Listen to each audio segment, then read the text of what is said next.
Hey everybody, welcome to Scoured Stars. We are here to play some Starfinder Society scenarios from the year of the Scoured Stars. I'm very excited to get into it. We're almost at the end. This is the next to last episode. And I heard that if I can kill everybody in this one, next week, we get to have a pizza party instead. Wait, Ooh, Challenge pizza. accepted. I was told very specifically that everybody would have to buy me pizza if I got an APK on this one. It's part of my contract. Yeah, you guys won't get it. You people off screen won't get a pizza party. You will have to buy me Because if you die in the game, you die in real life. That's right. Oh my God. Yikes. Yeah, that's the only way to survive. It's gonna be fine, everybody. It's gonna be fine. I've been thinking pizza party meant something else this whole time. It's a pizza party for one, for me. A And is it a party, pizza Jim party. Jam? Is it a party? That's right. I mean, I will be pretty happy. I'll be having a good time. I'll jam out to some tunes, and yeah, I will. All be by having a party. yourself. All by Over the myself. corpses Haven't we all been of our partying by ourselves characters. since last year. Yes. Yeah, legit. Yeah. That's true. Sad. Although the good news is, I feel like there's light at the end of that tunnel. You know, we've got the ability to like see other vaxxed people, which is super nice. I got to hang out with some friends recently for like the first time in ages, and it was nice. And we didn't have to worry about like getting sick. It was a really good experience. I'm really glad that things are turning around. I think that by this time next year, we'll be okay. I certainly hope. So. Okay. Knock We'll on be wood. back We to don't want to jinx Scoured anything. Stars, For part Xander. No. Don't think Xander. What? It's just a feeling I have. I can't explain it. Sorry. You know. Okay. I don't know where I'm going. You all leveled up. You guys are level 7. Yay, the last 7. that you'll be leveling. I hope you made good choices. Oh, I heard Jim, your audio was going coming. in and out. Yeah, your Yeah, audio was going in and out for a second. Not anymore. Okay. Not anymore. Let's hope Right that now, it we're good. stays good, because I hate dealing with my own audio. I don't mind when other people have audio issues. I'm like, oh, that sucks. I don't want to deal with the audio. My audio, I'm like, man, no. Why don't we just burn it all down? I'll just burn it all down instead of trying to fix it. That's the easiest solution. Can't have a pizza party for one if you burn it all down. Right. Yeah. There it is. That's Yeah. true. How can I have a pizza party for one if I'm going to burn it all down? We cannot hear you, though, my friend. I hear Infinite Captain patience. talking. There we go. That is true. Infinite patience with other people's tech snafus, 0 for mine. Yes, right? Yep. Yeah. I get how it is. I get it. I know That's the how- feeling. Before my audio does decide to crap out, we should get through this episode. So let's play some Starfinder. We'll dive into it. Have an adventure. Let's all go on an adventure. Right now. Going. Is there pizza? Good morning, Gallic. Oh, that's over. I lost track. That's it. We're done. It's over. Katie wins. Yay! Yay! Katie finally won. I've been waiting my whole life to beat Starfinder. Go ahead, Jim Jam. Go ahead. Good morning, Galaxy. This is Segway Mesedra with your Absalom news update. The Scoured Stars are in the news once again after the entire system became a massive war production zone for the Jinsul fleet. These fanatical aliens have warned away any and all outsiders and refused contact with any pact entities. However, they have released a broadband message claiming that they will bring the apostates of old back to Cadricol's embrace, and any who interfere will be destroyed without mercy. To help us understand what the heck is going on, we have a special guest and scholar, Royo, to explain. Welcome to the show, Royo. So what is up with these Jinsul? Older Yosoki begins to speak. Centuries ago, the Scoured Stars were home to several civilizations, all connected by that warship of the deity Cadricol. These civilizations eventually underwent something of a civil war. Cadricol isolated them behind what we call the God's Shield. These civilizations were all trapped for many, many years, until for some unknown reason, the shield failed for a short time. All of the civilizations took this opportunity to flee the Scoured Stars, but a group of fanatical Jinsul remain, led by an immortal hierophant, Durus. Eventually, Cadrigal sent out these golden obelisks we call tiers to each of his wayward flock as a plea to return home, but all who received a tier refused. Over time, the Starfinder Society located one of these tiers, which allowed them passage through the God Shield, but not out of it. They were trapped in what we now know as the Scoured Stars incident. When the remaining members of the Society located another tier, they were able to temporarily remove the God Shield, but this angered the Jinsuls still living there deeply. They worship Cadrigal still, and believe that all the civilizations that once fled the Scoured Stars must return to serve this deity, whether they like it or not. So now they're hunting their ancient neighbors, and feed cuts off as Luwazi Sabo turns off the holocast and looks to all of you seated at the conference table in the Lorespire complex. That's enough of that. We have new orders for your team. The Jinsul fleet has invaded a system called the Crayholm Freehold, a group we learned about after following up on some leads in one of your recent mission reports. The Freehold is reaching out to us for assistance, and we are sending a relief ship, the Honorbound, to evacuate refugees. I won't lie, we're sending you into a war zone, but given your success, I am confident that you can handle it. The captain of the Honorbound can fill you in with details en route, and you are slated for departure in 1 hour. What do you all do?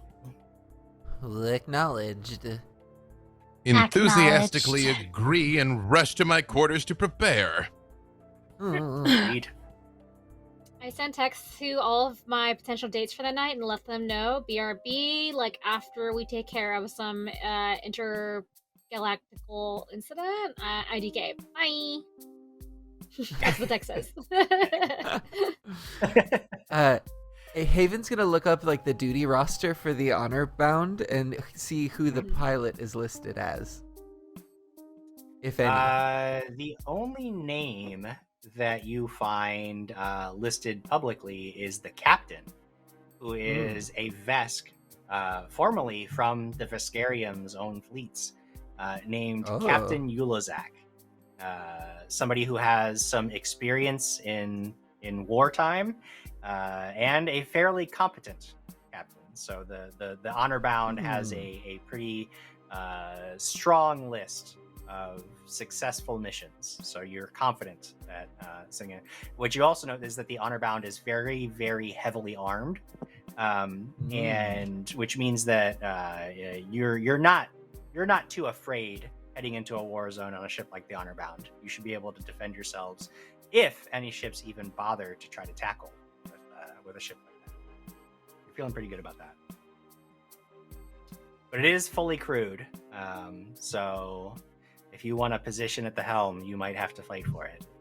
And then just separately, while I have the ship roster stuff up, I'm just going to pull up the record of the Scourdo just to see sort of what wreckage remained and what was able to be recovered or anything like that. And I imagine I just see like a broken or something like that stamped over the top of it. You see all the you're looking through it and like you have access to way more reports from the Scourdo stuff, and you see obviously a lot of successful missions and then just one entry destroyed. But then you find in your search you find a file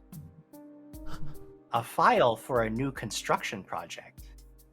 A what? And it appears as though the shipyards that the Starfinder Society have contracted with have an order has been placed for a gunboat, something heavily armed.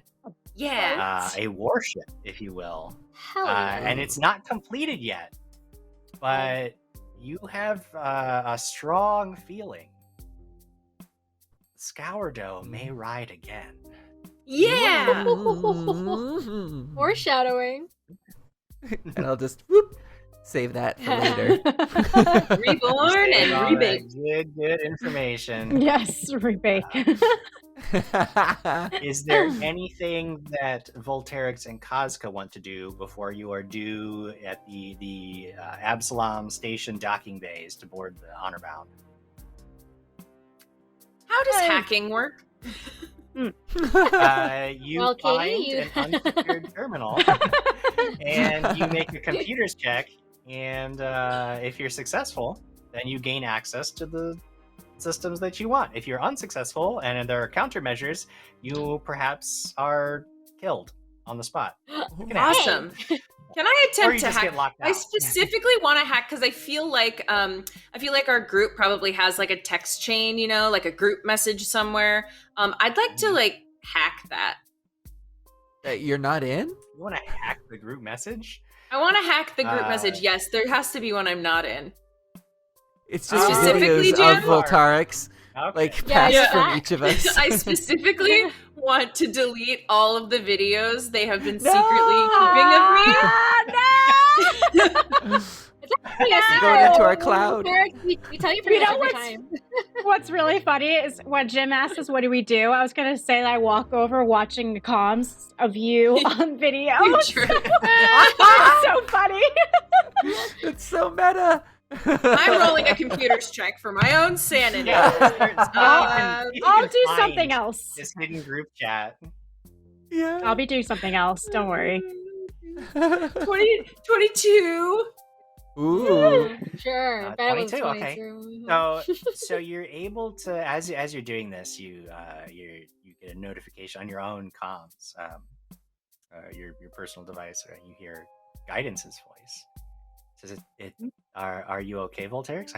It seems like you're trying to get into communications that you're not privy to. Are And you why am I having not some privy kind of to trouble it? with your own team? Well, I'm just again, I'm here to look out for any signs of. Don't you work for all of us though? So technically, you would Internecine- work for me.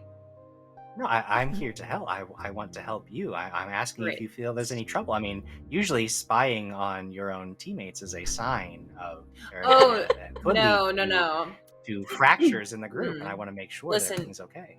Okay, Guidance, look, this isn't a big deal. I just need you to go in there and remove every video of me, please. They have been taken without my authorization, and they have been passed amongst the group without my permission. So I would really like it if you would go in there and delete them all right now, please.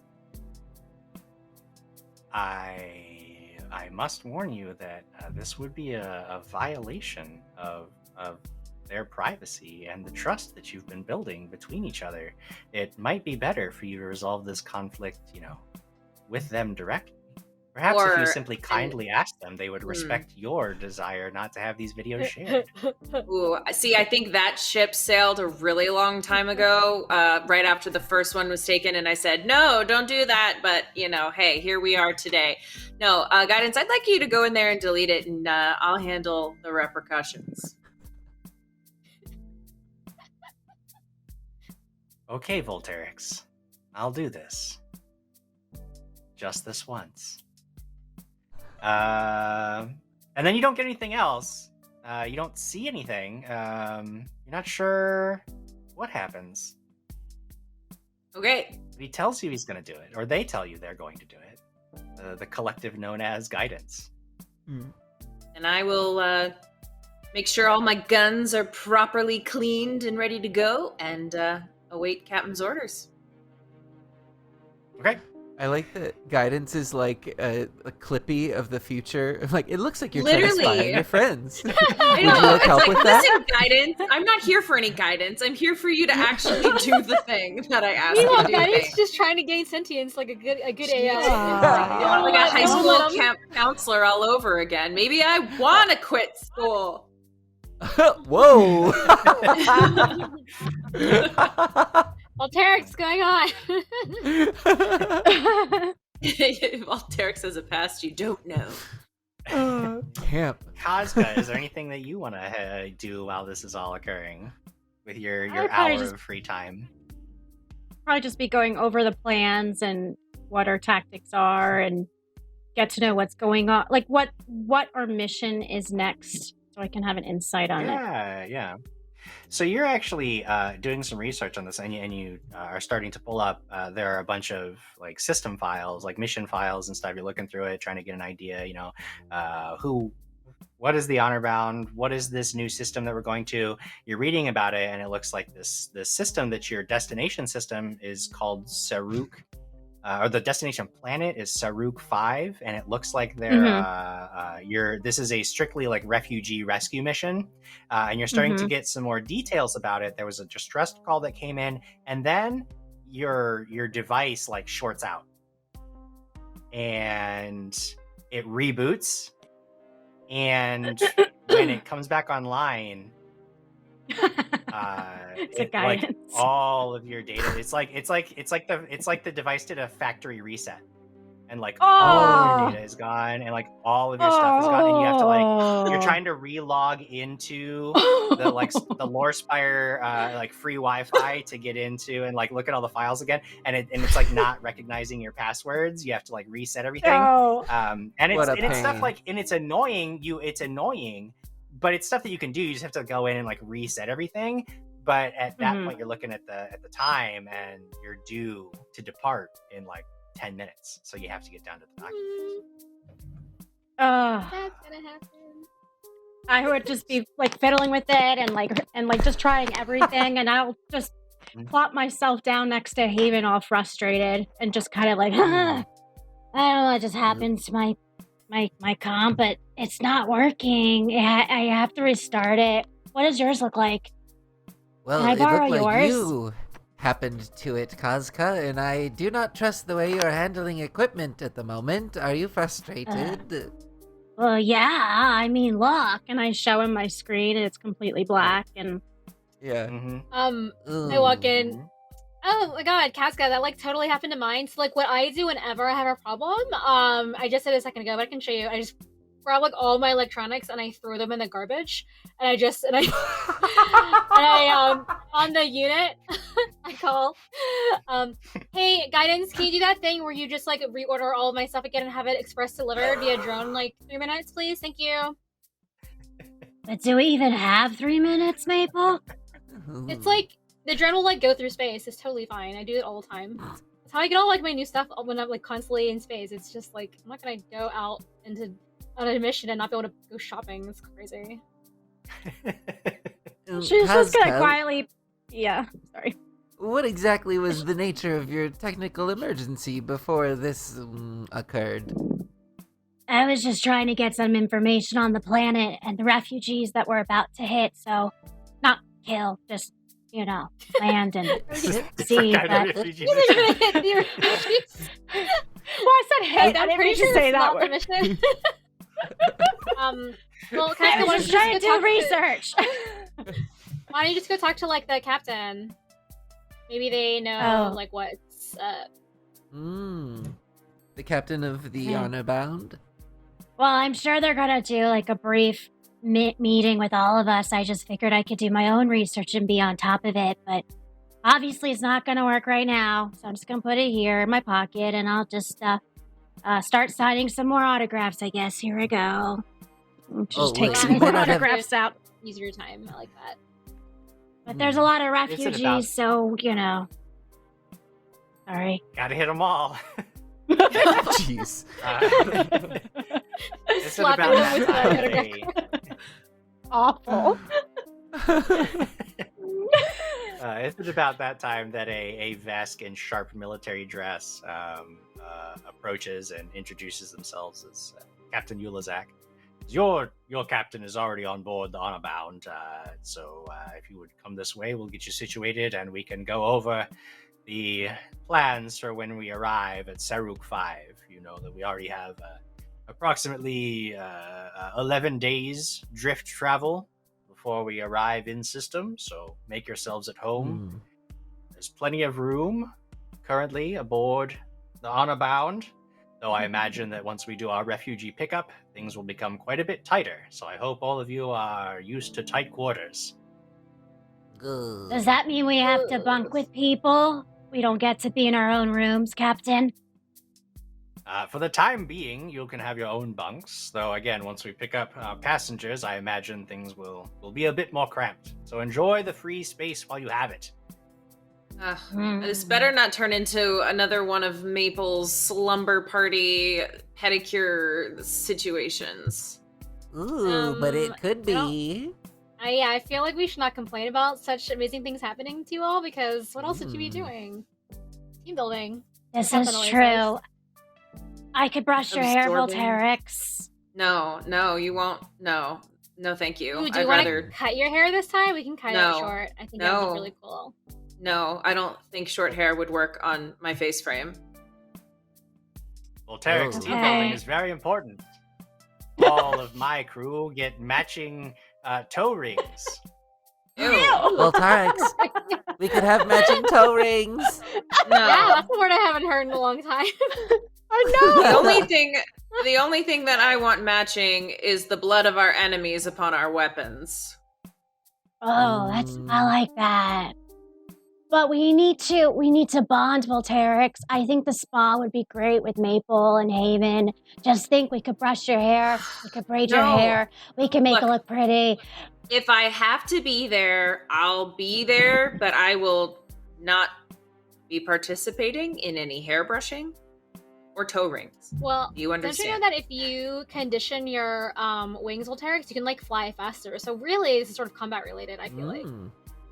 Mm.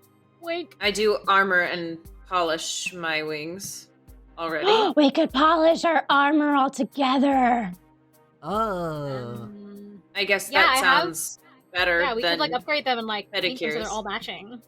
That'd be cool. Yeah. Yes, matching armor toe ring. Matching armor. Toe rings on that. no, we're not coming back to don't the think- toe rings, Haven. Sorry. I don't know if Decimar have like big clawed feet or what they. I don't think they have like toes. I think they just have like claws. Same with yeah.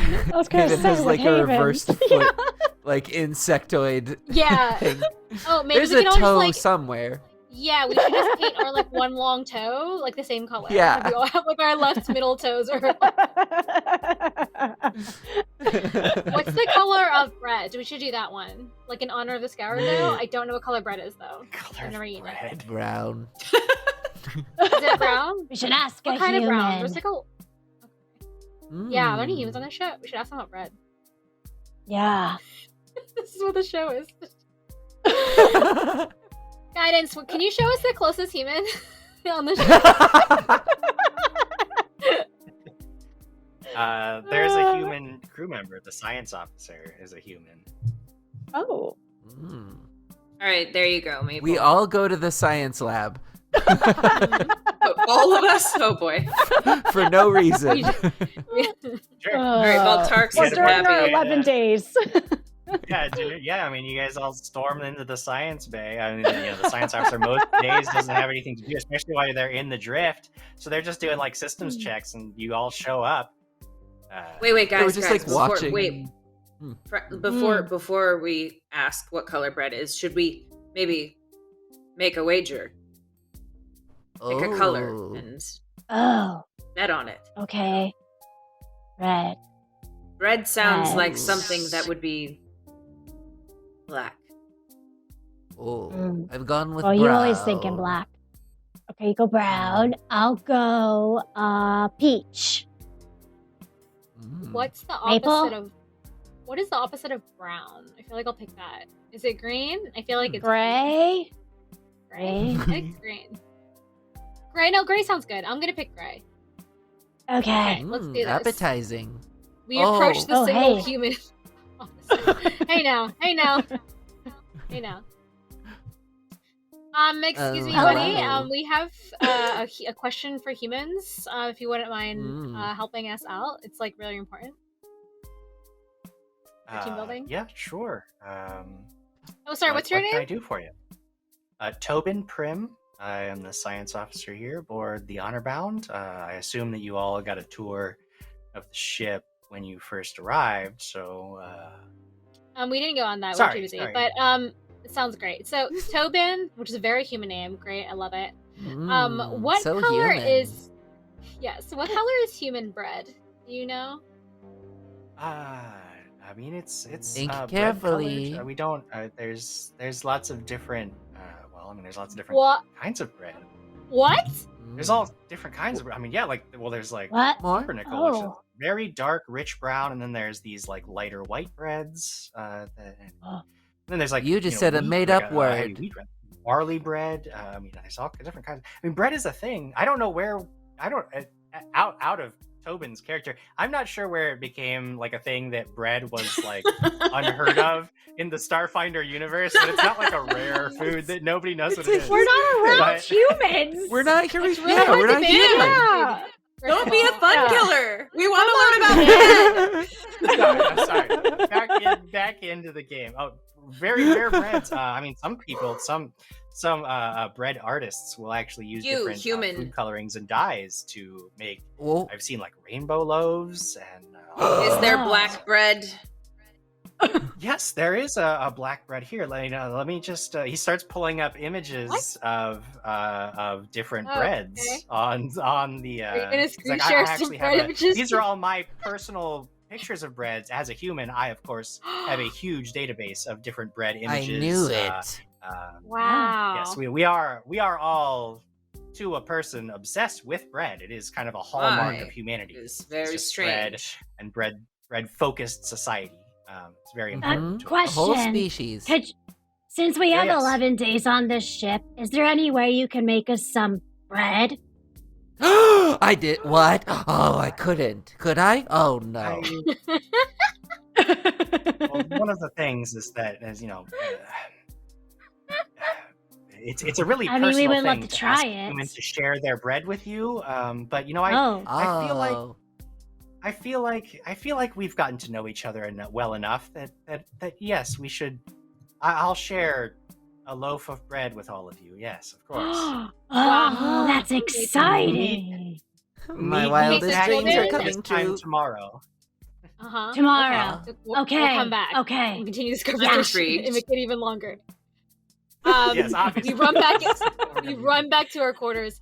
Oh my god, Captain, you will not believe what just happened. We found a human on Yeah. a ship who can not only show us what bread is, but he's gonna make it for us so that we can eat it with him. And something about breaking it. So I think we're gonna destroy it also, but I'm a little confused about that part. Authentic also- human bread. Yeah, I we're think probably I think gonna we eat it. all. I think we all won the bet because it comes in different colors. We are all winners and scholars of humanity. This time. I'm Human. glad Yeah. to see that your well-earned reputation for human scholarship is spreading across the galaxy. Yes, we shall destroy bread with this sad, pathetic, flimsy human. Oh no! Oh. They said it's sacred to humans. Don't destroy it. We're going to destroy them if we do that. So we have to be nice. Well, Captain. but so Then we're what do they breaking do it. with it? But, They're breaking yes. it. They eat it. Oh. ah, It's a sacred Consume it. food. Why would they say Mhm. breaking if they mean Sick. eating? That's really confusing. Oh, then maybe That's I it. got Every- confused. humans are limited creatures, but yes, no, let us do our best to abide by their barbaric customs to the best of our ability.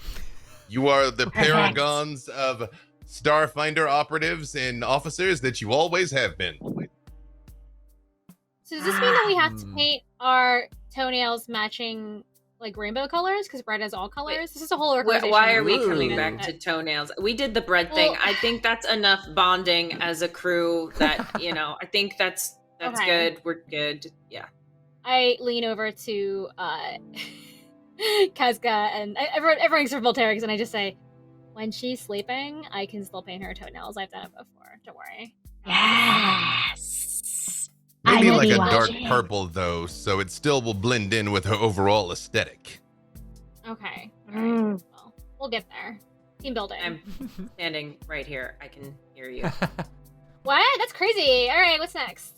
We're almost there. Ugh. I think we're supposed to have a meeting. Oh, yes. We could have a We should probably debriefing go. with the captain, Mm-hmm.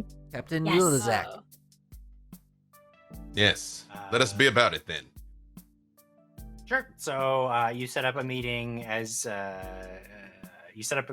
with Captain Ulazak, and he goes over a lot of the mission data. You'll be breaking the drift. You've got another, like 8 days at this point in the drift. As soon as you break, reports indicate that the Jinsul fleet is already engaged in a system-wide struggle with the Crayhome Freehold, but your task is not to engage unless you are fired upon first. So you will not be there to engage the Jinsul unless you are engaged by them.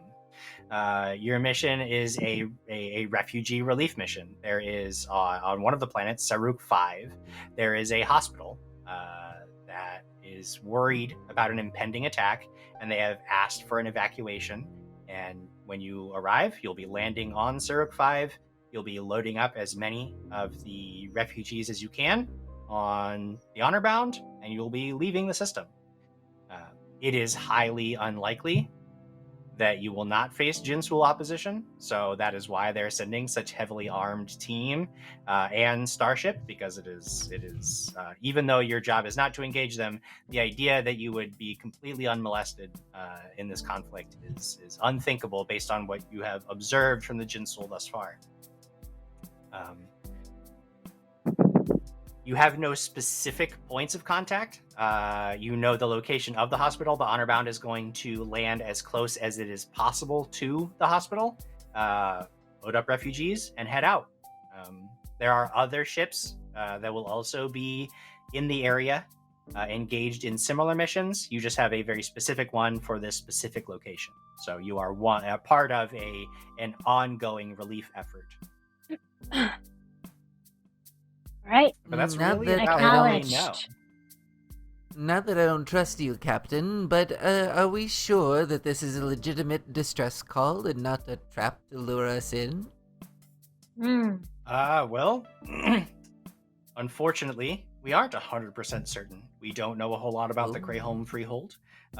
We aren't 100% certain that they are even potential allies. All we know is that the Jinsul have assaulted them, they have asked for aid, and we are rendering it. In truth, there is a bit of a test to this. Should the members of the Crayhome Freehold prove to be honorable and truthful about their need, then something of an alliance may be formed between the Starfinders and them. But you should be ready for anything as you descend, as we have not had much contact with these people. We don't know what they're about.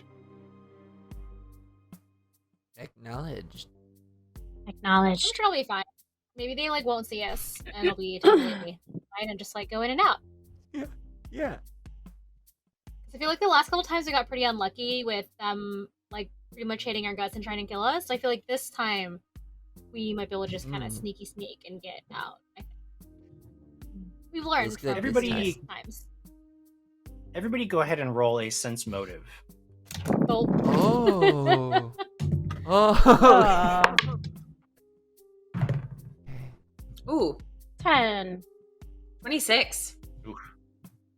16. Okay. 17. 29. Ooh. Ooh. Yeah, it's our social. Volterix and Captain Gunn, you get the sense that there is something that the captain is not telling you. You get the sense that they're holding back something. Might I have a word with you in private, captain to captain? Ooh. Of course, yes. They'll sort of sidebar with you. I just say, I want to show you the utmost respect while aboard your fine vessel here, but I can't help but notice there is something pivotal you're leaving out.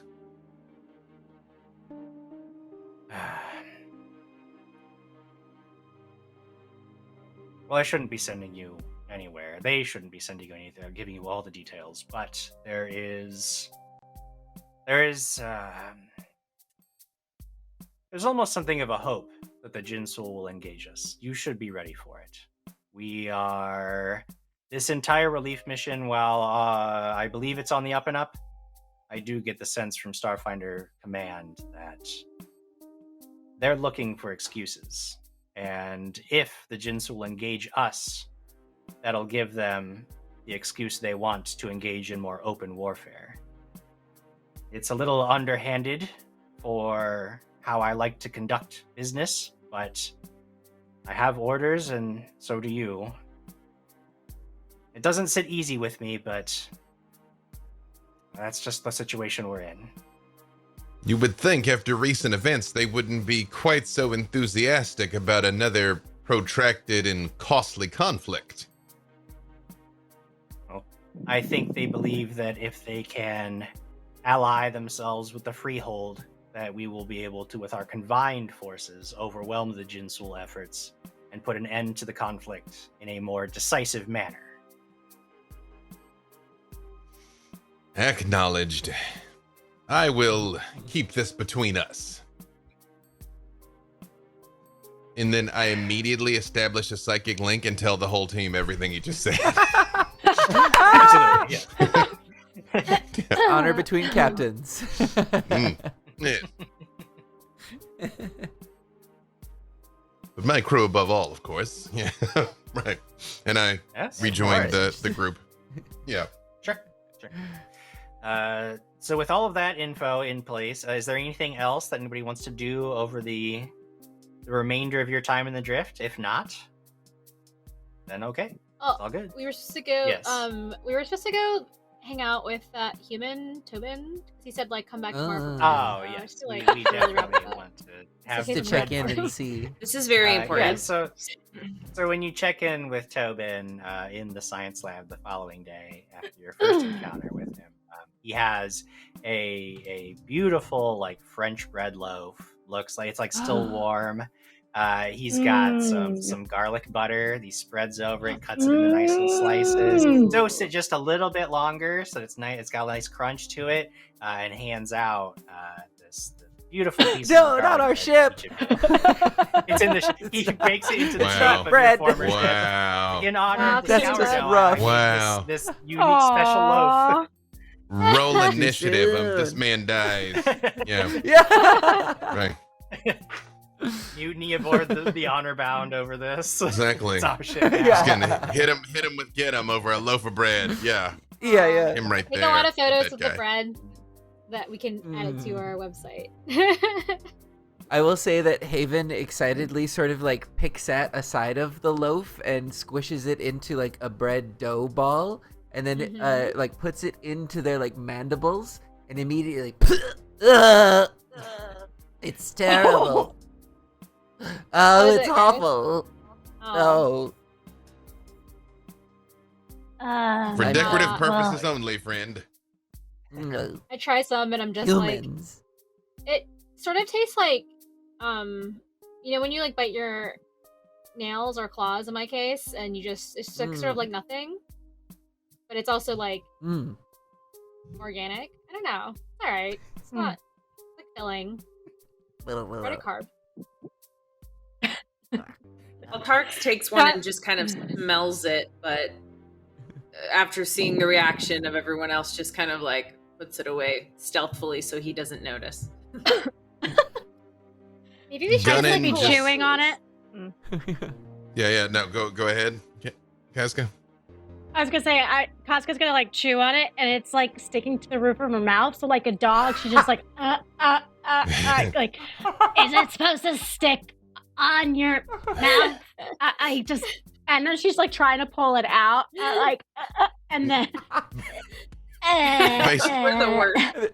Based on the fact that it's not working for any of them, I just pick it up and just lick a slice. Which, if you've never licked bread, is actually awful. Yeah. So, It's like a sponge. it's an acquired taste, I think. I just put it back on the tray after I licked it. Oh, Yeah, all maybe failed they at eating bread. we don't have we don't have human taste buds. Maybe they think it's delicious because they like their mouths are shaped different. I basically yeah, don't that's Oh, true. what's happening here. So We are so sorry for the rudeness, Tobin. I'm sure it's delightful to humans. Oh. Tobin looks quite ashamed of his but he tries to play it out. No, it's okay. I understand. I mean, It is sort of a human thing, but now you had a different cultural experience, which I guess is nice. And then he That's just true. sort of Now like we won't sweeps wonder the about rest of bread the bread anymore. into the trash. I think Yes, humans the- need new obsessions. The absolute superiority of which weird cuisine is confirmed. Yes. Thank you. Or maybe we can try bread in a different color next time. Does it have different think- flavors when it's in different colors? I mean, some do have different flavors, but I don't have any more bread ingredients, so we won't be role playing out impressive the that you different did- types of bread that I make. Yeah, honestly, it's impressive that you brought yeast up into space, but I mean, I don't want bread. Oh, it was an enriched dough. Oh. Oh, I see. I don't Chip's like, think I I'm wanna done. try I'm it done. in any other color or flavor. Well, Well, now we thank know. you. You know, Yep. people talk about role playing, tabletop role playing games, and it's like, what can you do? And then the answer truly is anything. Anything you put your mind to. What can't you do? But what should you do is a different question. I can only imagine that on Paizo.com, like they're getting flooded with orders as people are like, where are we need to buy this game. We need to download every source book, get into these bread rules and figure out what is like that's the magic. I mean, that should be the So next we AP learn it. inspired by us. So Yeah, Yes, absolutely. The bread Star A Wars. crew of Starfinders Scoured running a bakery, There it is. That's an what people want. intergalactic bakery. They All want, right, we're like, done the with slice of bread. life. Official Paizo just said we're working on it now. You should just call it, and you could call it Scour Don't. Oh. Hey, Dave. all Now right, on we're with done. our mission. bread making. Yeah, we're done. We're done. Mhm. Move on. We're Are we done. now? We've Eh, but are we? we still have That's the the real whole. question. Yeah, we got a couple I hours left. know. Done or not, a few days later, you exit the drift in the Saruk system. You see on scanners that there is a full-blown invasion going on. You spot Jinsul warships fighting unknown forces across 8 planets. But you have a specific target, and as the Honorbound approaches Saruk 5, the ship's science officer, Tobin, notes that there are Jinsul ships around the opposite side of the planet. And while they must know that you hear, Oh, of the We Oh, lost no. to Jim Jam. Oh no. Jim, Okay, hold back to the on. bread. Oh, there he is. Oh, We hit him with lost you. There, now AoE you're back. stun. Nope. Maybe. He's gone into Hold carb on, shock. He's back. Oh, you're Okay, back. Moving back. again. Will you repeat that? Okay, You're I saying think there's. sorry. I think I'm having some internet issues. Yes, I'll repeat that. So the Tobin, the ship science officer, notes that there are Jinsul ships in the area. They're around the opposite side of the planet, and while they have to have picked you up on their scanners as well, none of them break formation to try to get closer to you. Everything, all the Jinsul forces keep their distance from the Honorbound. So the captain, seeing no immediate threat, begins landing procedures, and the Honorbound makes its way down into the atmosphere, begins a landing sequence. Once you're on I planet, will say Captain Yulazak, that Haven go ahead. is like backseat piloting the whole landing sequence. So like, no, a little to the left, nope, over this, and just a little more. You can see the Honorbound's pilot getting visibly annoyed with every one of Haven's size. They're just like they tense up. Yeah. But they keep the peace, and the ship begins to land. When you touch ground, Captain Yulazak addresses you as he leads you towards the cargo hold where you actually exit the ship. Says, so I've put the refugee hospital in your nav coordinates. It looks like about 10 minutes on foot from here. We do not know the exact situation now that we're on planet, so be ready for anything, as we discussed before. Gather up as many of the refugees as you can, and we will haul out of here as soon as you are all back on board. At that point, the Acknowledged, bay Captain. doors open, and you see Do before we know- you... Go ahead. Do we know roughly how many sentients this vessel will hold? You could take on a good 30 people if you needed Okay. to. So you have plenty of cargo room. That shouldn't be an issue. Though, you do know that there are other refugee ships in the system. So if you come up against a situation where you need more, you could attempt to establish contact with another transport, which could come and pick up more people if you needed to. Okay. The bay doors open, and you have before you a lightly forested area and a sort of broken, winding road. You see in the distance like smoke. In the distance, occasionally you'll see like flashes of explosions. The fighting has reached the ground as well, and you begin making your way along this broken road towards this hospital. As Captain Ulazek said, it is about a 10-minute walk. And you see that a large hospital structure has suffered some significant damage. You see the entire southern wing of the building has collapsed. It is lucky that you arrived when you did, as any additional damage could utterly destroy the building. And for this, if you'd like, you can head over to Roll20, where I've got a little map as you guys are outside the hospital. Mm-hmm. Oh. What y'all do? Jim, I'm gonna activate my armor just in case. Armor up. Armor up Like and it. sword is out in case. Ooh, weapons drawn too. You're gonna hit those refugees with all you've got. Yes. I mean, Yep. that's one way to solve a refugee crisis. If there's no survivors, I like your initiative there, Casca. Yeah. Dark. Well, just in case. I would just, well, Voltarex, Casca, Mm. after you. Stealth forward, Captain. Okay. Yes, please. I go. I Right. go too. Sure. You push through the front doors to the hospital, and there is an eerie silence in this banal waiting room.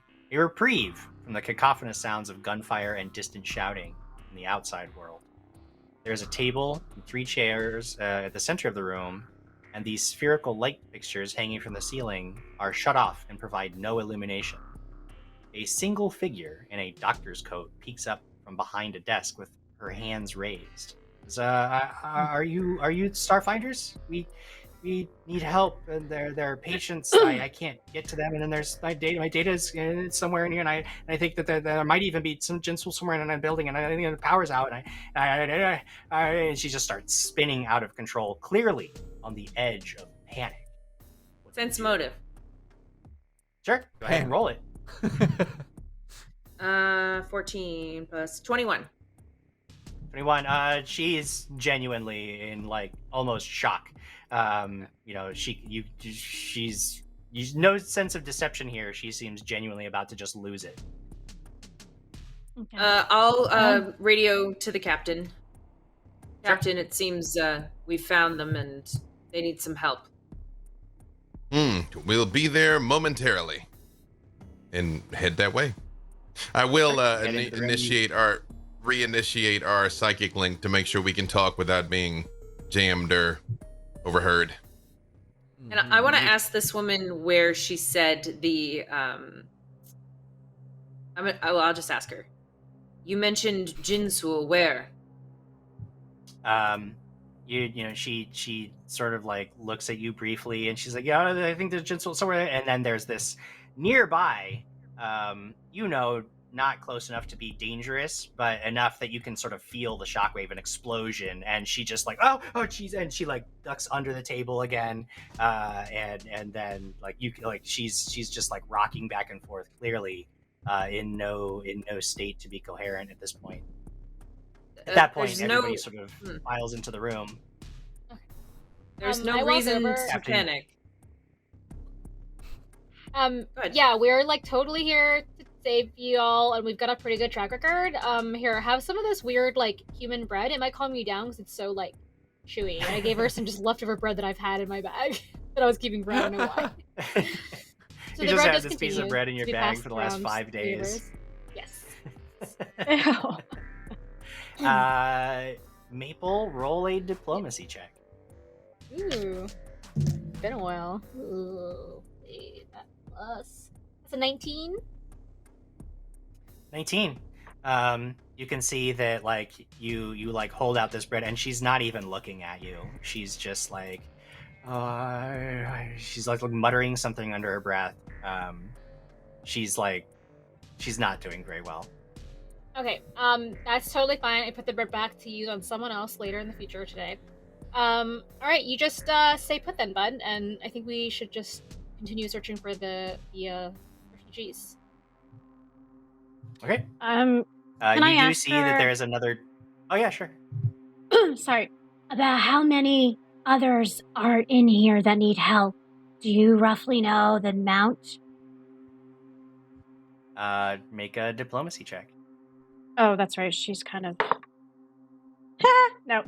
That's a 3 and 3, 6. Nope.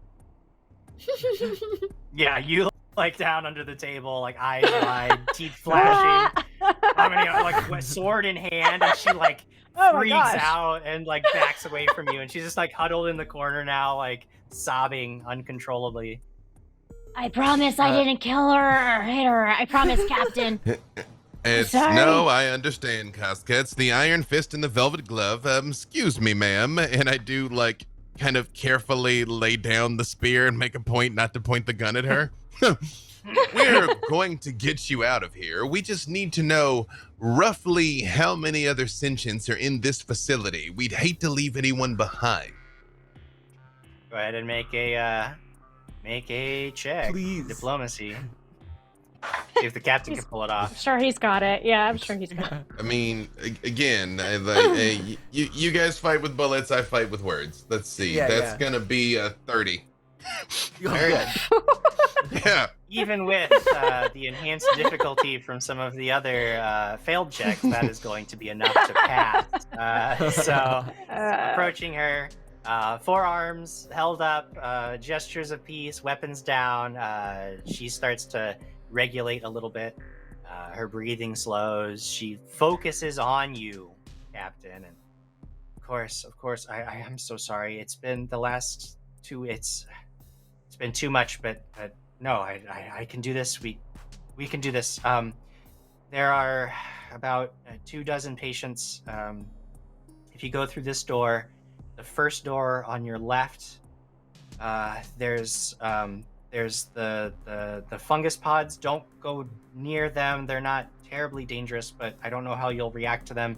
And then across from that, there's a collapsed doorway, and through there's a corridor where all the refugees were, or the rest of the patients were hiding out. I haven't been able to get through the rubble to get to them, but I hope you'll be able to do that. And I think about an hour ago, I saw a patrol. There were Jinsul in the area. I don't know if they're coming back or what, but they were here. So be careful. I saw one of them. It looked like they had some kind of like her. She points to Kazka and the little moat floating over Kazka's head. It's like one of the Jinsul. Their leader was like her, had one, and seemed very dangerous. So just be careful.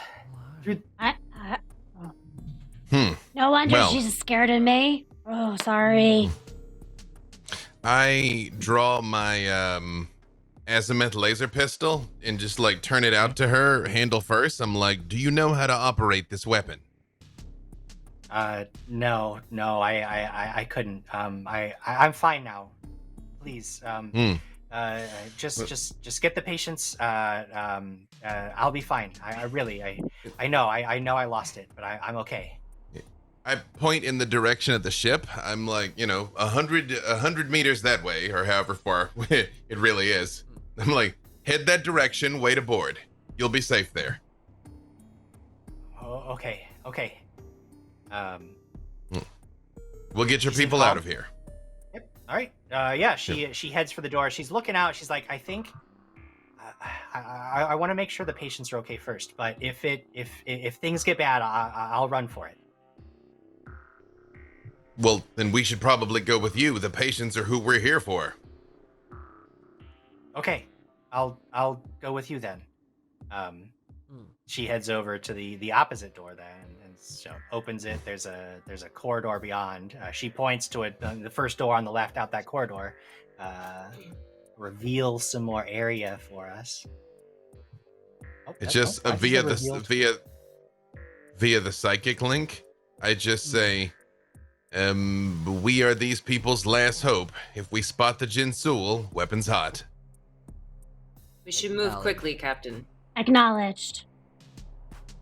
Murder. You see no a problem. larger curving corridor that would I'm head around. You know that there's a portion of the hospital that is collapsed at the very, very far end of the curving corridor. But the doctor stops at that first door on the left and says, through here, again, be careful around the spore garden.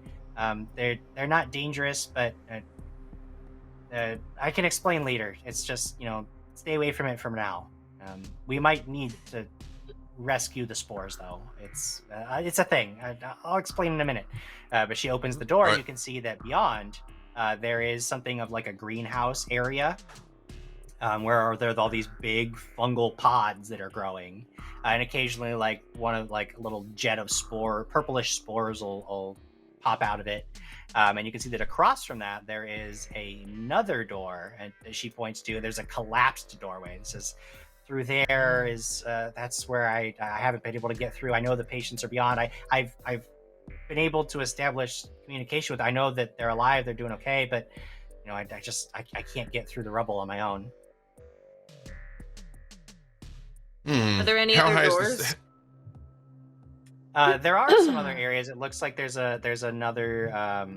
There are other doors in the curving corridor further on, but from that room that she opened to your left, it looks like there's just the collapsed doorway and the greenhouse. 2 questions. How high is the roof in here, and are there any computers? There are some terminals, but it looks like there's no power. If you ask Dr. Yukua about it, she points over. There's an operating theater. It's just there's emergency power in the operating theater, but after the building took some hits, there's an active terminal over there running on the emergency power, but it was sparking and fritzing earlier, and I think it might be dangerous. But you could try that one. And she points, and I'll ping on the map where she's pointing to in the operating theater. Near the bloodstains. Awesome. Yes, the blood stains. It could be just perfectly safe. Looks so over there. safe. Maybe Yeah, it's well, I spilled guess coffee. I'll come over here to the Nightmare Fuel computer panel. Yeah, sure. I'll Attempt to accompany do you. my You can see thing. that there is a terminal. It seems to be running off of some kind of emergency power, and even as you're just looking at it, like there's some sparkage going on, so you know that if you mess it up, it might explode. I got a good news for you. That's a natural 20 on the die. That's gonna You be a 35. No, sorry, 36. You are able to access the terminal safely, and what are you looking for in there? Going full Ghost in the Shell. Full Ghost in the Shell. But I would like to know 2 things. One, how many patients should be in here? I realize some of them are dead, but at least an idea of roughly how many people were in this building. Also, is this anything other than a hospital? Is this military experimentation? Are these people prisoners? Are there anything other than hapless victims that we're here to rescue? Because my experiences in space have left me jaded and bitter. Understood. Acknowledged. As you are looking through, you can see that this was a research hospital. They did do a lot of experimentation, which initially sort of piques that healthy paranoia that you've developed. But as you're looking through some of the data, go ahead and make a medicine check. I know you may not have it, but go ahead. I'm not that good at that. I feel like it's like type, gun not pointing at her. Type, gun starts pointing at her. Type, gun not pointing at her. Yeah. Oh, that's not terrible, actually. It's a lucky roll, because that's not my jam. Oh, no, actually, medicine is my jam, apparently. That's also at 30. Good to know. Okay, yeah. As you're looking over the data, you can see that all of the research that they were doing was on the up and up. Like they were developing, cures for resistant viral strains and a lot of cybernetic enhancements. There's a lot of data, because she was mentioning those fungal pods, and it looks like what you're able to glean from it is that there's actually a species living on planet that is a symbiotic relationship between the spores and a bipedal bat-like humanoid race. They sort of live with each other to become a sentient creature, even though individually they cannot achieve higher intelligence. And there's a lot of research on that relationship and how it developed and like how it is evolving over time. It seems to be primarily what they were researching here. It looks like, aside from just the research participants, there were probably 10 patients. There are 10 living patients plus maybe 3 to 5 research participants who are accounted for in the building. Psychically, I recount this to the whole team while I'm doing it. One last question, because I'm not trying to ruin the whole adventure here by right at the beginning, but I gotta milk my 20 while I can. Hey, yeah. Specifically, I'm what little we know of the Jinsul, is there any way to weaponize those spores against the Jinsul? Like, if exposed to those spores, will it harm them or anything that I might be able to extract? Absolutely. You know, as you're looking at specifically those spores and their interaction with other species aside from those bat-like humanoids, you note that it looks like the spores initially try to bond with any sentient creature that or any appropriate creature that comes nearby. They have a sort of very limited intelligence where they attempt to bond, and usually there's an adverse reaction to any other species.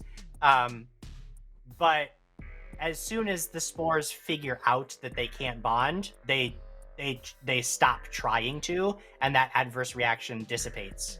It's usually in medical terms and game terms, it's usually an intense period of confusion upon initial exposure. I also point that out, that I'm like, we might be able to use them to buy us a little time in a pinch. But pass on what I know. There's maybe 14, 15 people in here. And, how high did you say the ceiling was? They're regular hospital ceiling sized. I don't. Not feasible. Not feasible for Voltarix to fly over the rubble. No. Okay. I see. Well, I suppose we should get a move on. Yeah. Mm-hmm. On the other end, Haven has joined up with Maple to take a look at this door. Is there access to get in through this way? Yeah. No, Dr. Yuko initially opened that door to show you. Oh, okay. I'll ping those areas. Like, yeah, she just was showing you what was in there. The area that I'm pinging right now is that those fungal pods, the like sort of greenhouse area where they're growing them. And then there's a door here just across from that that's been collapsed. You need to dig through to get to where she says the patients are. Can we get to the collapsed door area without getting too close to the fungus? Yeah, you could work without. You could start clearing it out without exposing yourself to any of the spores. Yeah. Okay. Would it help to cast mending on the door to make the door not broken? No, the door itself doesn't appear to be not broken. It's just there's like part of the ceiling had collapsed and is blocking the door is the issue. Oh, it's in front of it. So it can't open. Yeah. Okay. And you see Haven sort of sit down and start rubbing their hands together, and as they touch like the base of this rubble, they're gonna cast grease on the floor. Ooh, okay. Yeah, that's a good one. I'm a big fan. Yeah. I like that. They'll motion to Maple to start helping moving, like sliding the rubble around. Sure. Maple and Haven then can make an athletics check. What if I'm using... And I'll give you a much lower DC because of the grease. Can I use my psychokinetic hand to do it instead so I don't touch it? Or is it not strong enough to move these things? It can move 5 pounds per casting. So, I mean... Well, I'll just use my hands, but I'm not going to like it. Sure. I mean, I kind of like the idea that Maple, like, your contribution is literally just like standing back, picking up one piece of rubble at a time with your psychokinetic hand, Yeah. while Haven's digging through with all of their arms and trying to get through. Meanwhile, Haven's trying to do that, but only got a 9, so they're not really making any progress. I'll use regular Decimar strength, which is not that good actually. You said it was an athletics check or an acrobatics? Athletics. Try to. Okay, I'll give it a shot. It's not terrible. Cool. That's an 11. 11. Yeah. Well, I mean, you two probably weren't the ones who were best suited for this kind of work. So Acknowledged. Captain Gunnan is getting all this data, reviewing all this data. You two are trying to clear this rubble. Kazka, you've been sort of standing lookout, and about a half an hour has passed right now. There's been a lot to get through with all of this. And Kazka, I need you to make a perception check. Uh-oh. Okay. 23. Not bad. 23. Kazka.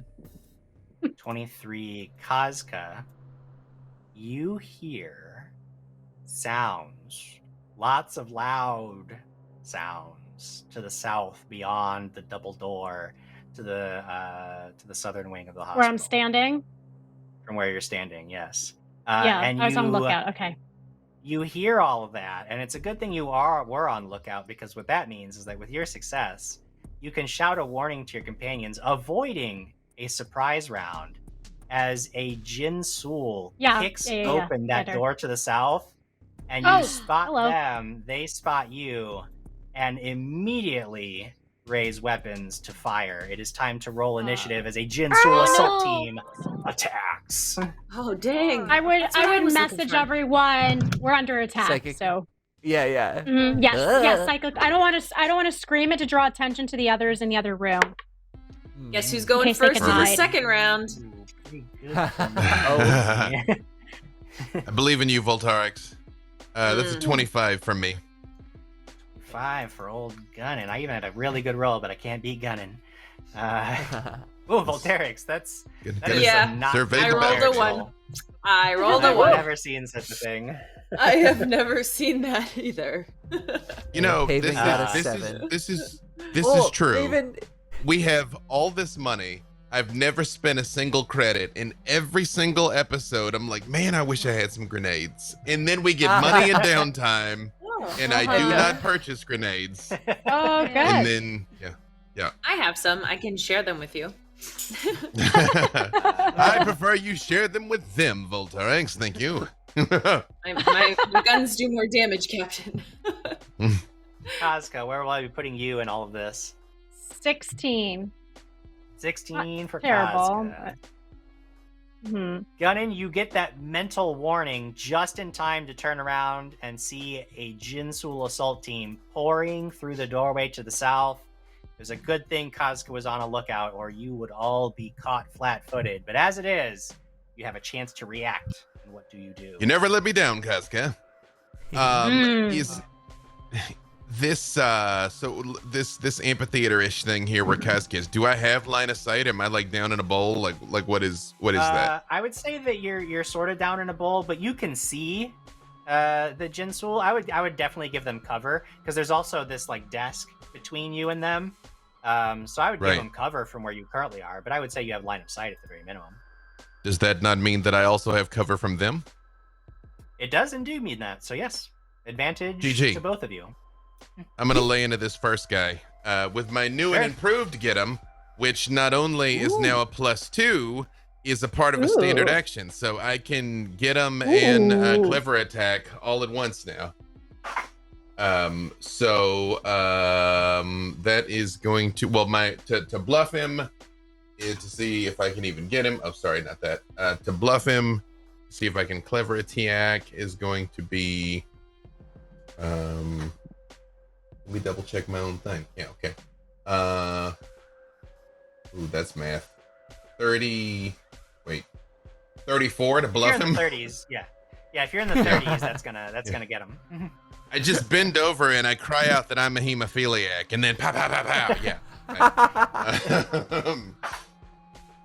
That is going to be 22 against his. Oh no, 23. Hey, my bab went up against his KAC with the penetrating quality. With that cover, you chew into the desk, but unfortunately are unable to make a connection with your target. You just start blasting into the desk that is between you and them. However, he, having been marked with get him, now has the +2 to attack him, and I'm actually going to move. Wait, what's roughly my movement towards here? I can never ping. I can never do it right. It should be. Oh, here be we go. I 30 got feet. it. 1, 2. Oh yeah. 4. Okay. So 6 squares, right? I can be kind of over here-ish, right? That works for me. I like it. Yep. You know what? I'll be there-ish. So still have some cover. Yeah, sure. I dig Yep. it. I like it, Yep. and it's good that you have that cover because it is their turn. That lead Jinsul that got himmed is going to start scurrying forward right towards Kazka. Is going to, let's see, with the difficult terrain that desk will make. I'll make sure I can get to you. Oh yeah, because they are frighteningly fast. Skitters right up next to Kazka, and as it's moving, you see this flaming blade appear in its hand, and you recognize exactly what's happening. Yeah. As this Jinsul Solarian skitters right up to you and tries to slice you with its solar weapon. I'd like to roll the disbelief. Rude. Against your KAC, that is going to be a 24. Oh, yeah. I hit. Ooh, it I know, hits and my it armor's activated. burns. It burns. wait. This is going to be I have fire resistance. damage. So yeah, keep that in mind. It is activate. This is fire damage, but it is still significant because I got 2d8 plus 12. That is 22 fire damage minus your resistance. Wow. Okay, so that's 17 for me. Beast. Yeah, that's a beast. The other Jinsul begin moving. They are not they are not Solarians like their leader. They are less heavily, but they are still carrying heavy weapons. You can see that they have weapons similar to what the captain has been carrying for several weeks now. But these are squad machine guns as they begin fanning out across the room, eager to lay down some death in their wake. Oh. To get all the movement done, and then I'll start attacking. Are you telling me they know tactics? What? They sure do. You notice that while the Jinsul that you fought on racks not but a week ago that were almost overwhelming, they were like scattered. They were mobs. These move with military precision. They are carrying state-of-the-art weapons. They are encased in full heavy armor. These are elite Jinsul troopers. They all fan out and just start laying out cones of devastating fire in all directions against you, Gunnin. Now, Gunnin, you do get cover, so it's going to be a +4 bonus to your KAC as they one of them tries to blast you with its squad machine gun. And that is a 26. I don't know. That might be really close. With 4, my KAC is 27. Barely misses. You see like chunks of bench are like flying all around you, but it does not penetrate into your flesh. You are barely saved by the cover. The other one that had moved into that area is going to fire down at Volterix. Volterix, I'm not going to give you cover because you're sort of in the middle of the room there and it can sort of look down at you. So I'm going to, but that's a pretty weak roll. It's only a 17 against KAC. So it's just like fire is just like, bullets are chewing up the ground beneath your feet, but it is unable to penetrate that heavy armor that you're wielding. The easternmost Jinsul is peering through this open door, sees Maple and Haven, and unloads its squad machine gun right at Maple.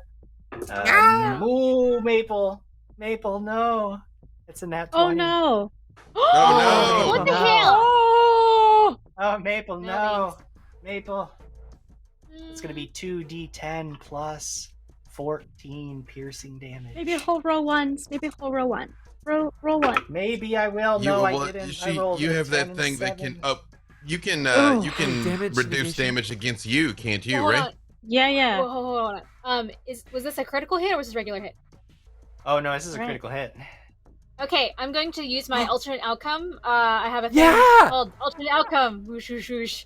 So, like, reality shifts, and it still happens, but it's not critical. I can do this once. Nice. Oh, so you turn my No, critical that's hit awesome. into a regular hit. It's awful. That's so I hate good. it. Yeah, it no, is that's in the rules good. of the game, so I'll abide by it. In that case, You- instead of the 24 points of damage that you would have taken, Oof. Ugh.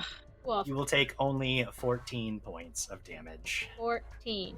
Okay, Ugh. wait. 24, half of 20. Oh, I see. Never mind. I got it. It's rolled twice. It's not half Plus of the the- total damage. Got it. 14 Okay. points of piercing damage. Oof, that was rough. There's one final Jinsul who actually, instead of being big, he's going to take another action to move.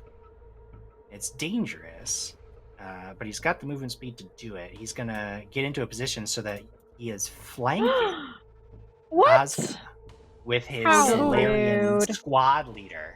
Doesn't give him an Oh, opportunity to God. attack you this round because of the extra movement, but it does put you in a tricky position for the next round. That is my turn. Maple, how do you respond to this horrid attack on your person? This is so bad. I'm going to, let's see here. I can reach, I'm gonna do caustic conversion on, let's see, who's in range here? 25, 45.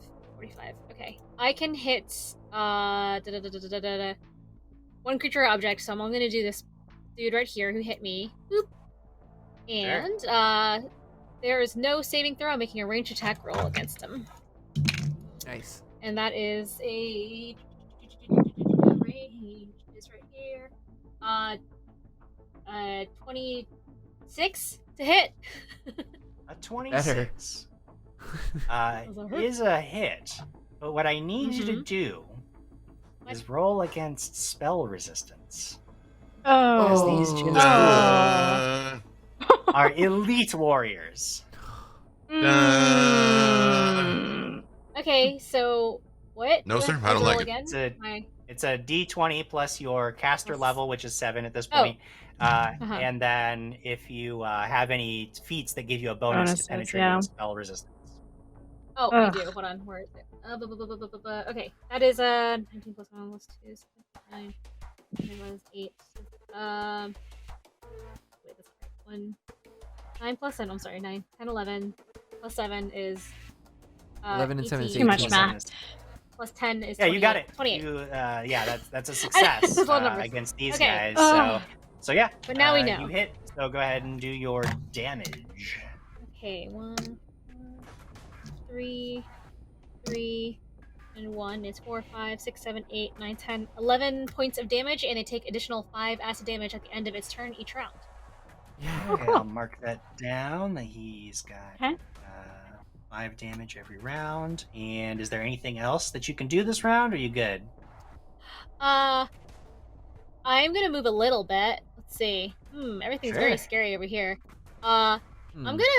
If Yeah. I move here. They're all by me. Oh, hold on. Ooh, Can I, like in this corner, am I ooh. still far Yeah, enough you away can. from the Yeah, you're spores? just skirting away And from do the I spores. also- Yeah, I can. Yeah. Actually, do I also have cover from this couch? From the chair. Yeah, you can duck behind the couch. Yeah. Cool. I'm just all gonna for hide it. behind Haven and this couch. This is my new. Duck Yeah. behind the Aw. couch. Don't wanna I feel like do it Haven's there again. with you. It's the two of us just We're peeking like, behind this couch. Maybe they won't notice again. I don't know. Maybe they But can't there's see us. there's only enough room for one of you behind it, so Maple's Uh-huh. just kind of Oh, like okay. edging you out Yeah. slowly. I'm just Yeah, pushing. Me, I'm hiding first. All right, Maple. That takes care of your turn. So Kazka, you see you're in a little bit of a pincher. What are you gonna do I about it? know. Which one has get him? Actually, it doesn't matter. I'm just gonna do. Solarian directly in front of you. The Solarian, I'm pinging him right now. Okay. I'm gonna do a full attack on that guy that you're pinging. And Okay. You said get him is a +2 this time, right? Plus Yep. 2. Here we go. Captain is Nice. upgraded. Thank He's you, also Captain. flat-footed, Here we go. so you basically have a Oh, plus yeah. 4 against him. Oh, really? So 26? More or less. His armor no. goes down by Yeah. 2, and your attack goes up by 2. It's so. So you yes. still add 2. Yeah. Just add So- 2 years. I will factor in the flat-footed. So 13 plus 13 is 26 plus 2, 27, 28. 28. I actually rolled really good. Indeed. A hit. Now, did you take the -4 for attacking twice? Oh, shoot. Or you have Okay, yes, flashing now strikes, so subtract it's 4. -3 for attacking twice. Because you have Ooh. flashing Yes, strikes that's right. now, so it's -3. Which So, still what'd I is a say? hit. But I just Yes. Okay. because you were at cool. like 26, so -3 is still a hit. Perfect. And I'm in photon mode first round of it. Ooh. 8 plus 9. That's Or 17. And is that all fire damage? Yes, I turn my weapon into Fire. fire for sure. If they're doing Right? it to me, You they're going to notice get it that back. much like your own resistance, they also seem to resist a little bit of that fire. Though you certainly still strike a blow. But you have one more Right. attack, I believe. Yes, I'm going to try again. -3 plus 2. Same as Act 13. Rolled same as Act 13, Nice. And then same numbers. Ah. So, There you go. Here we go. So roll damage. ooh, 11 Lucky plus number 13. 9. 20. Is 20. So he's going to take 15 of that, and you deal 2 vicious blows. Yes. Jinsul Commander. She's mad Not because, looking good. yeah, she's fighting her own warrior. Mm-mm. Solarian versus Solarian. I'm the better Volterix. Solarian. No, I am.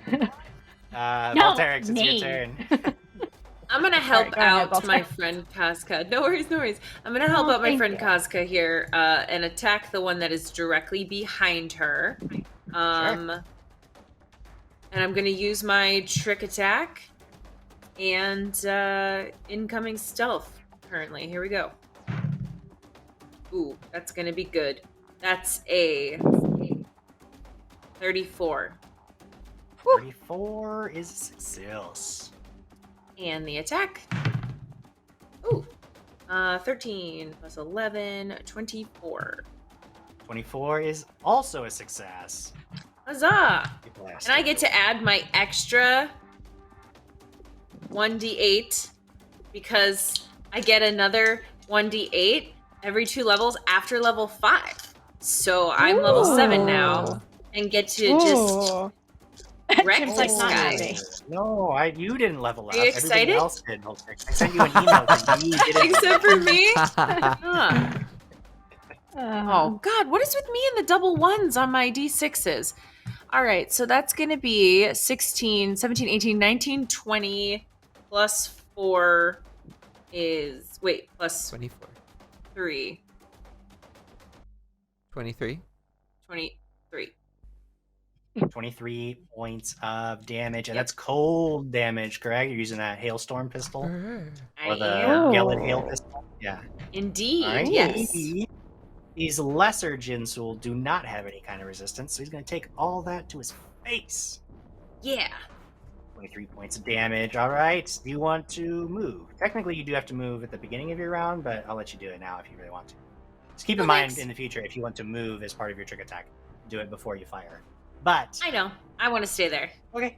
Hey, stand right where you are. Who even cares? It's Haven's turn. So you said before that this door that's in front of Maple and I, that's open now, right? Like we can see through it, line of sight to the Jinsul? You can see the Jinsul, yeah. He's sort of from where you are. Yeah, I would say, yeah. You can see the Jinsul. So yeah, Haven is sort of panic casting as they're being nudged out from behind their cover, but they do manage to get the spell straight off, and they're going to send this wave of force directly at the Jinsul, and they need to make a will save against a You 16. need to make a spell resistance check first. I do. And then I'll make a So- save.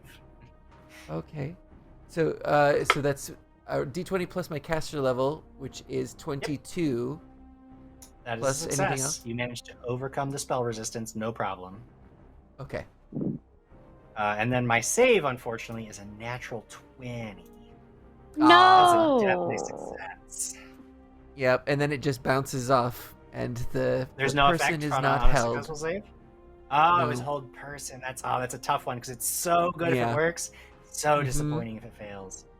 Ah, And yeah, but it's fine. They'll try to hit the deck and be I moving love how target. you two are like fighting. You two are fighting Yeah. for the cover. It's like Exactly. comical. We're two Meanwhile, little you're buggos who taking get hurt two of very them easily. on. Yeah. I love it. top of round 2, and Captain Gunnin, you can see that these elite Jinsul troopers might be a little bit of trouble, but you are confident that your team can handle them. What do you do? Do I have a straight line on the one that Casca shot that I got with Get him to begin with? Oh yeah, I would say. Yep. I'm gonna go after that guy again, which I'm gonna clever feign him first. So that's Sure. going to be not my best. That's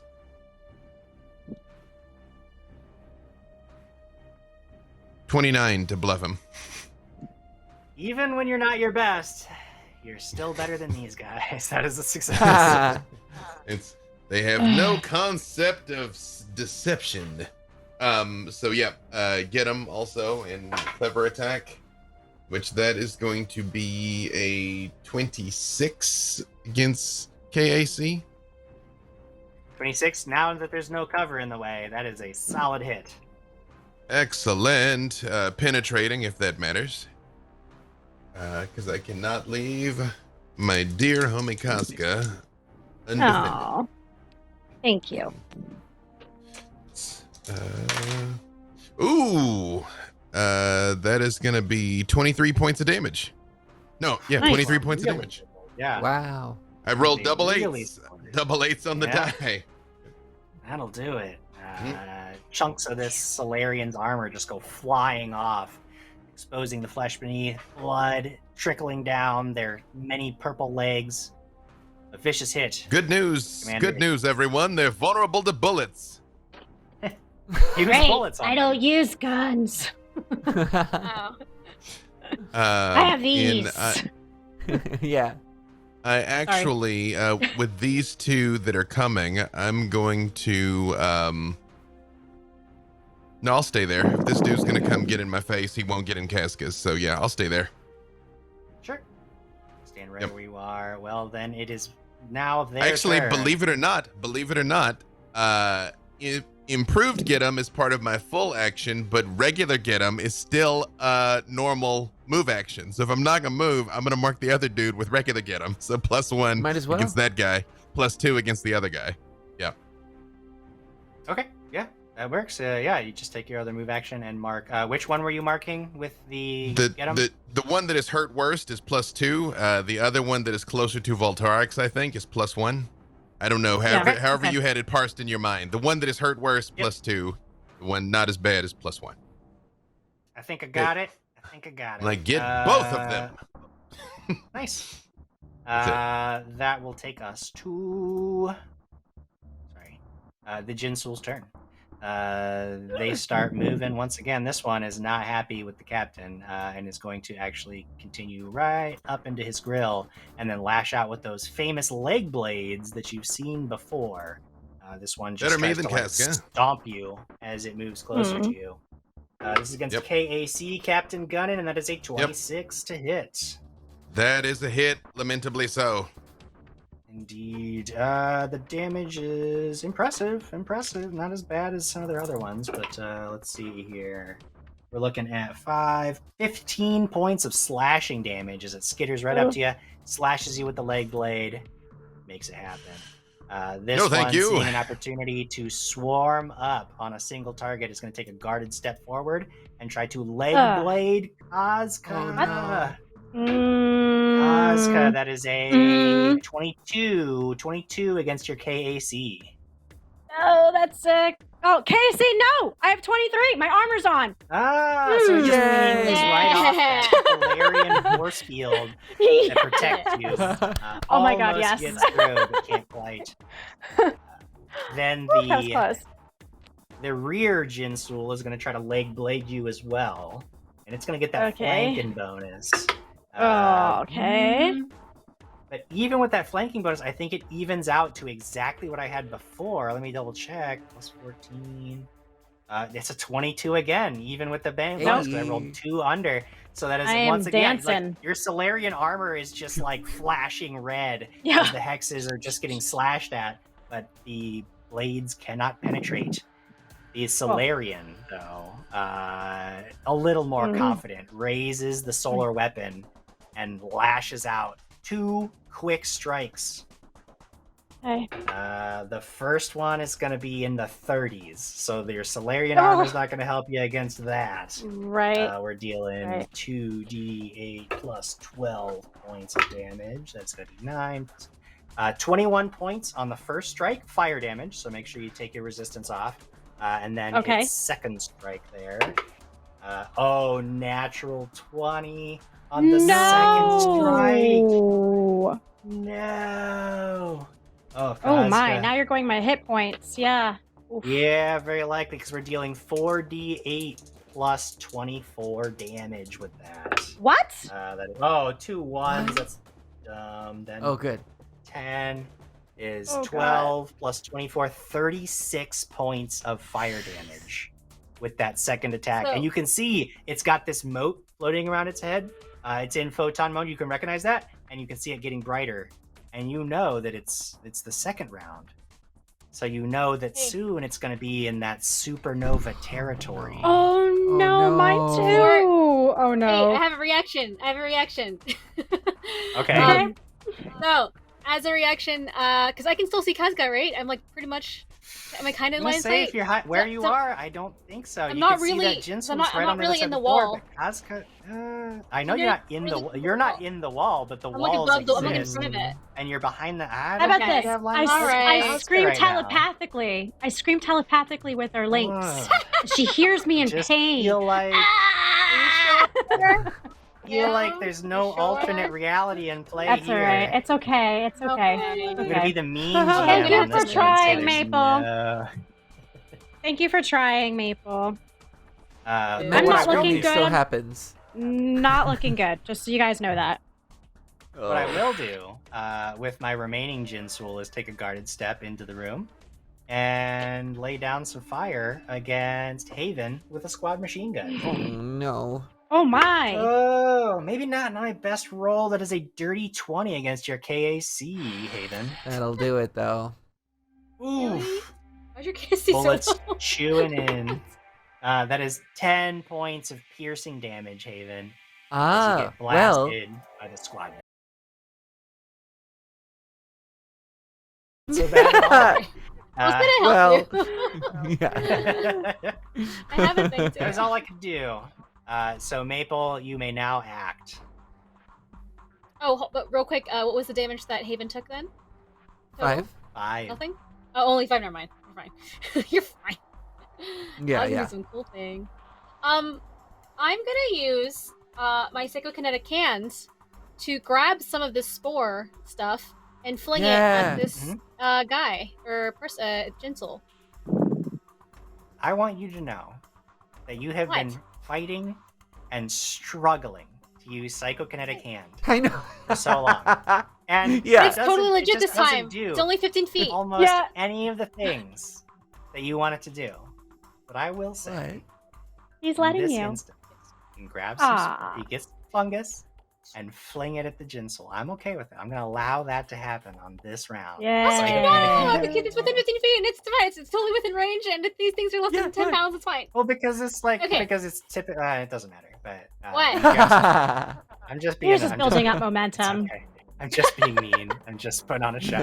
It's all good. I take some of this, the pores, and I You do. throw them on, or the spores, and I throw them on You Jim do. Jim. Now he's That is confused. Yeah, exactly the- what happens. And I will roll You're gonna- a quill save.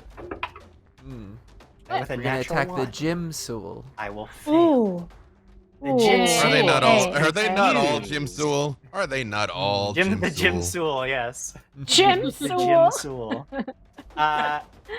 The Jinsul fails his will save, and I will allow you to roll a d4 for me, Maple. How Oh. long is this Jinsul confused? 2. 2 rounds of confusion, and because I forgot to do it last time, I will take 5 points of acid damage because you had cast Cosmic Conversion. So I'm going to take 5 points of acid damage as well. Confused for 2 rounds. No, on the first round. Oh, yeah, you're right. Yeah. This is the next round after on that. his turn. Sassy Maple coming at me. All because of that psychokinetic hand. And now that it's confused, I'm gonna take my movement and flop out. Because I can move past it now, right? It's confused. I don't think confusion prohibits attacks of opportunity, but I won't take one. I'll let psychokinetic hand be the hero of the day. Heck yeah, we will. Alright. So, 20, 30. Actually, I'll move a little bit further here. Okay, and that's my whole turn. Boop. Sure. I have 30 feet to move now. Nice. Just like a regular humanoid. I was very slow before. I only moved 20 feet. Sucked. 20 feet's rough. Like, you don't always think about it, but when you're actually on the map, sometimes 20 feet of movement is rough sometimes. Yeah, but I get Twinkle once a day, which is 40. That's nice. But also, it just reminded me, because of Maple's turn, but the last hostile turn, did they take damage from your previous spell? The lingering damage? I just resolved that because I had forgotten to, and then I did just now resolve that. So only one take passed, so it was fine. He's sizzling and burning. And confused. But it's Kazka's turn now. Kazka, things are looking so dire for you. You gotta fight your way get free. this Solarian down before he explodes, before I do. So I'm gonna do a full attack, and he has got get him on him again, right?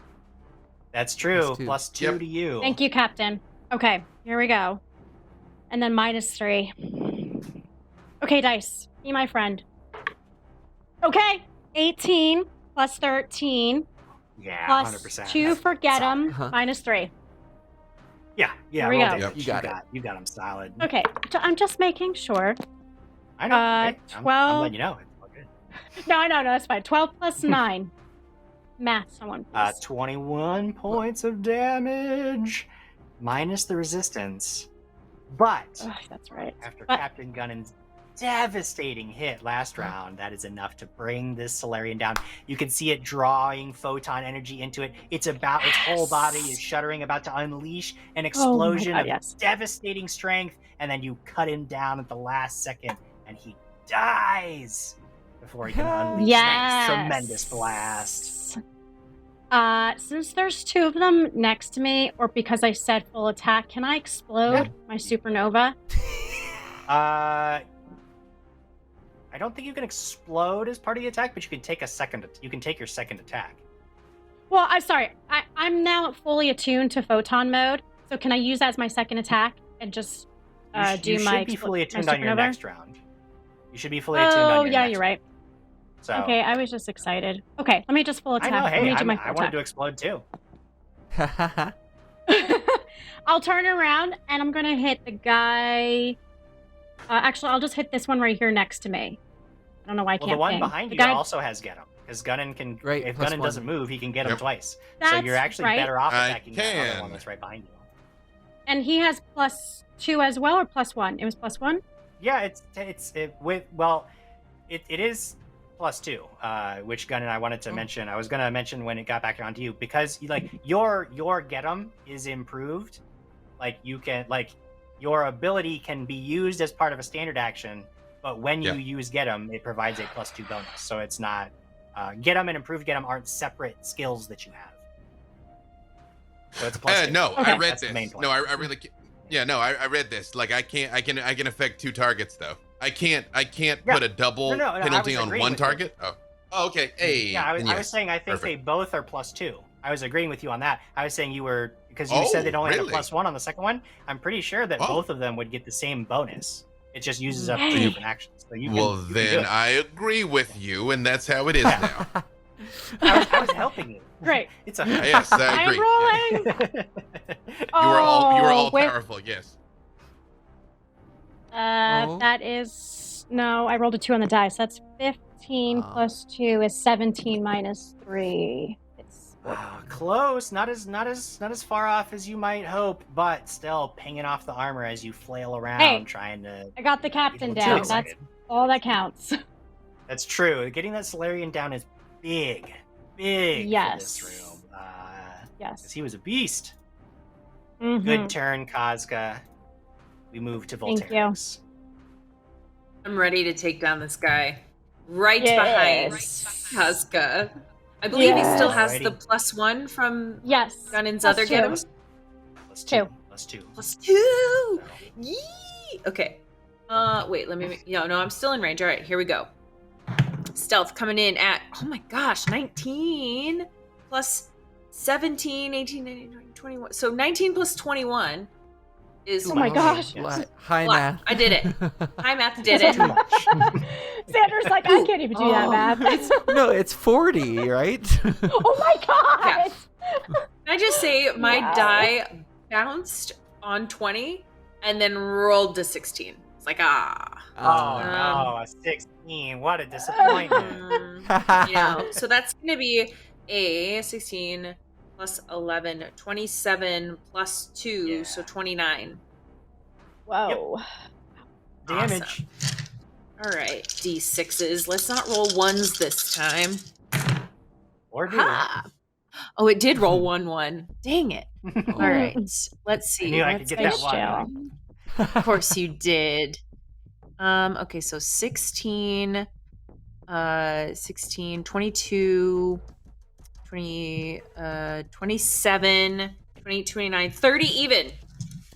Nice. 30 points of damage, and you gun down another Jinsul as it just head explodes in a shower of purple gore all over Kazka's shiny red armor.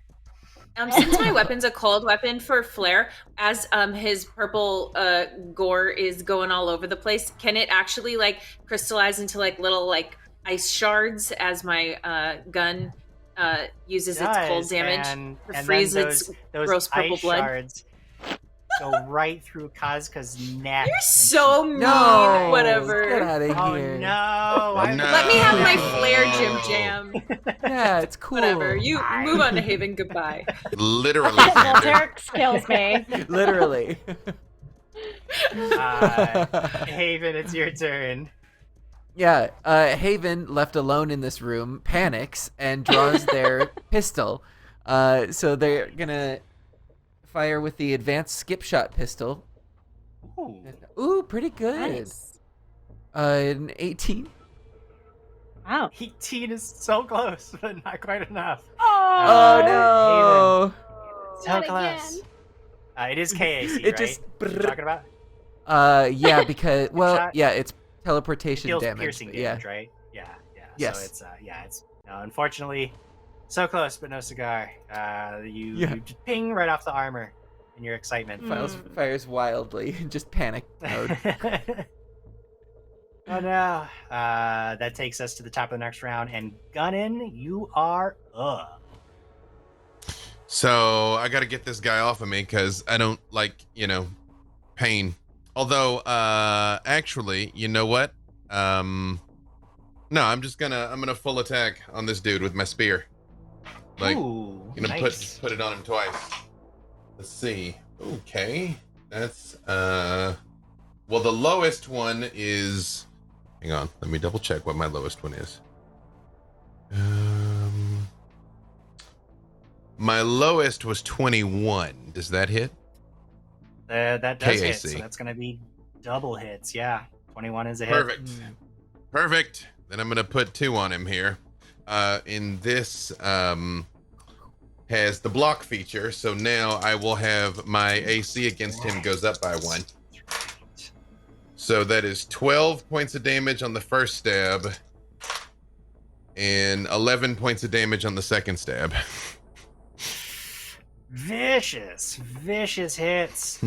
You've got that like ghost iron spear that you picked up in the Mendrasi graveyard. So every time you stab, the tip like phases through their body just a little bit before piercing the flesh. The Jinsul I cries out use it in to pain. create ghosts. Indeed, Yeah. this is my ghost maker spear. Solid hits from Captain Gunn, and it is now the Jinsul's turn. They are vastly reduced. Let's deal with this confused one first. Maple, roll a d4. And 5 acid damage. Oh, okay. Yep, I will take that. Yes. 3. 3! It is going to attack the nearest creature, which unfortunately happens to be Haven. So it just wildly starts spraying gunfire across the room, and Haven, Oh no. that is a deep beyond your KAC. It is going to blast you with the squad machine gun once again, but terrible damage. Only 7 points of damage, and that's going to get reduced to 2 points of damage. 2. Nice. Just Oh, bullets good. bouncing off Bing, of bing. you. And then it'll take 5 points of damage. Yay. After that, we've got this Jinsul near Kazka is going to try to leg blade her with a full attack. These guys aren't quite as dangerous as their leader. Maybe I'll score a lucky hit, though. Leg blades flashing in, -4 to each one, because they do not have flashing strikes. With a 3 on the die, misses pathetically. With a... That is going to be a dirty 20 against your KAC. I don't think that's going to do it, Kazka. No. You block that second strike Yes. easily. Thank God. The final Jinsul, same thing against the captain. But that spear is blocking the hit, so let's see how he does. That's a 17 against KAC, nothing. And the last attack of his life, most likely, is 17 on the die. That is a 25 against KAC. I got 1 hit off before he's going to go down. Pathetic damage, though. 13 points of slashing damage against the captain as he fights for his life. Oof. After that, Maple. Maple.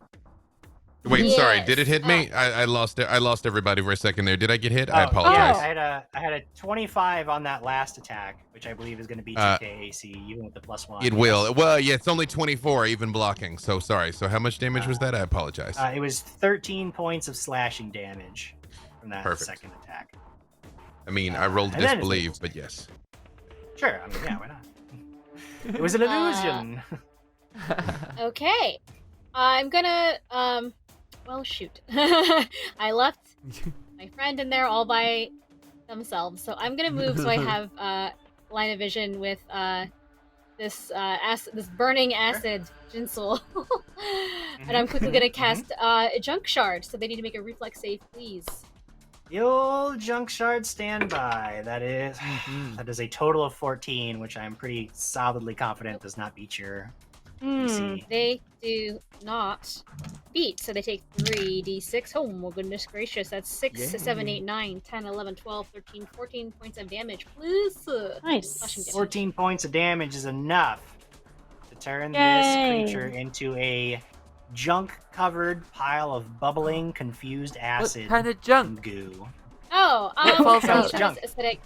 It's a bunch of like the really sharp broken pieces of bottles of Heinz like the Heinz ketchup bottles, the glass ones, but they're all broken, so they're shards, and they just come and Yikes. No, Ooh. from the the Heinz worst way to plant. Brutal. It's die. located in Pittsburgh, Pennsylvania, where I grew up. Huh. In the alternate reality. Off facts. Oh goodness. Kazka, you're up next. Okay. Hit the one next to me. Full attack. Let's do this. Alrighty. First, 20 on the die, plus Ooh. 13, and I get bleed damage yeah, too. 20 on 1d8. that's a critical hit. Yeah. So roll damage twice, then you get the critical bleed. Yeah. Okay, 10 plus 9, 19. Then we roll 19. 5 plus 9 is 14. So 19 plus 14 Is 33. is.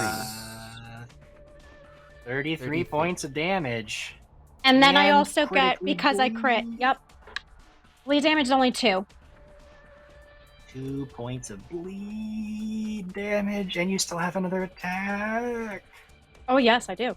Okay, here we go. That's a 5 on the die, so that's probably not going to hit. 18.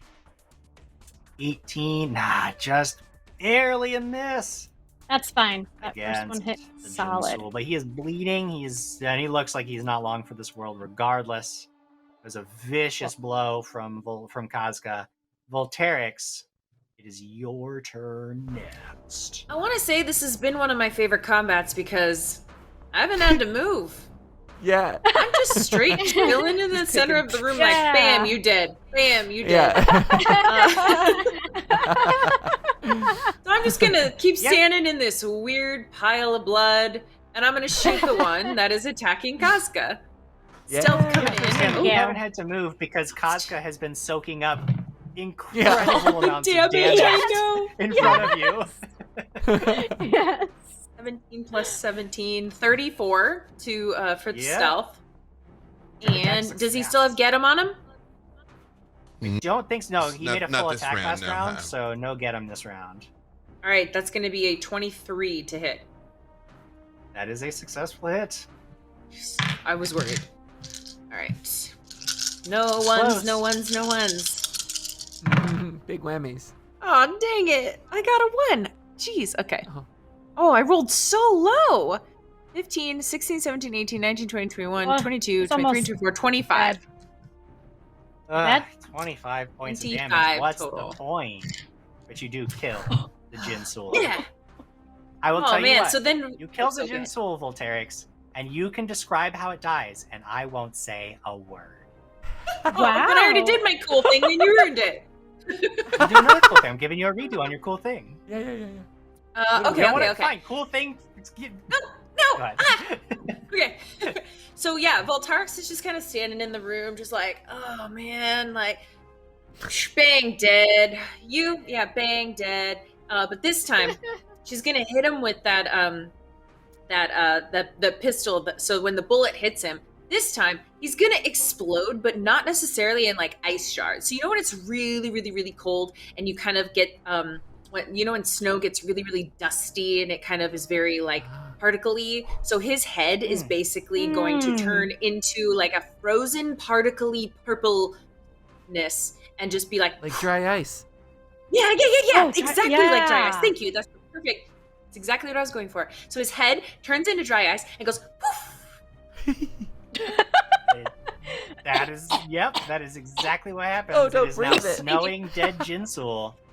Activate your air filters. Excellent turn. Yeah. Excellent round.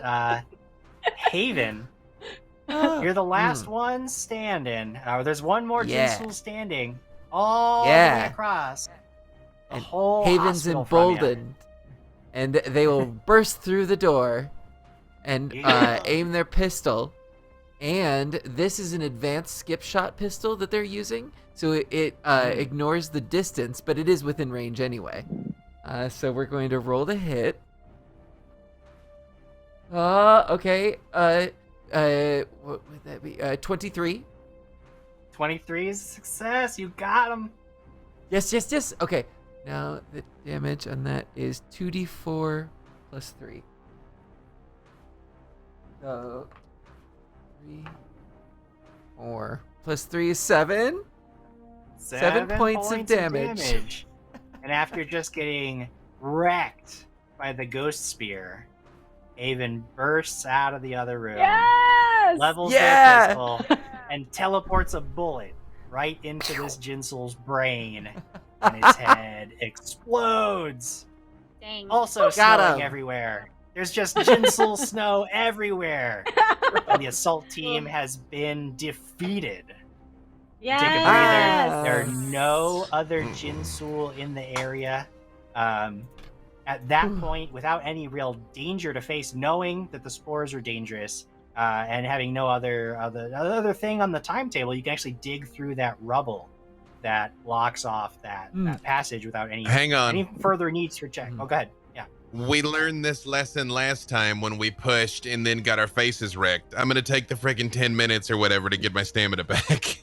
Yeah, Sure. yeah. We just went, I need to and heal. got laid out. Yes. Yeah, and we're gonna. I need to heal If you too. don't mind. We all use the waiting Mhm. room as a waiting room, and we just kind of Clearly. talk about what we're gonna hang out. do. Yeah, like I hack into the computer, play some nice Mancini, you know? Legally Well- distinct music. Yeah. Well, then after regaining your taking your breath and regaining some of those stamina points, you're able to dig through the rubble without any. There's no other time constraints there. All the danger has passed. Beyond that door, you see there is a room full of bulky medical equipment, first aid supplies, and about 13 wounded survivors that are slumped in doorways. They're wide-eyed and fearful. At first, they heard all the commotion outside. They thought at first, like, well, the Jinsul, this is it. The Jinsul must be coming. Some of them look like they're like wounded warriors who like have weapons in hand with grim expressions on their face. But then they see that you are not Jinsul. They relax a little bit. You explain you're with the Starfinder Society. You're here to rescue them.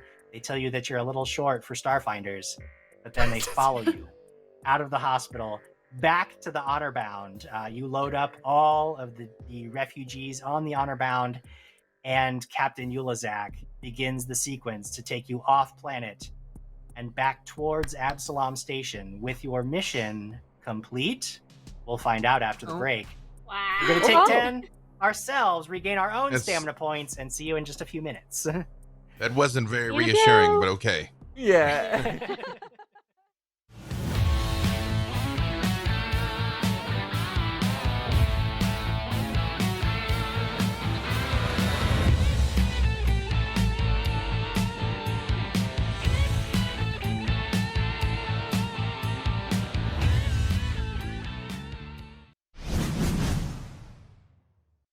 Paizo's newest releases have arrived at your favorite local game store and Paizo.com.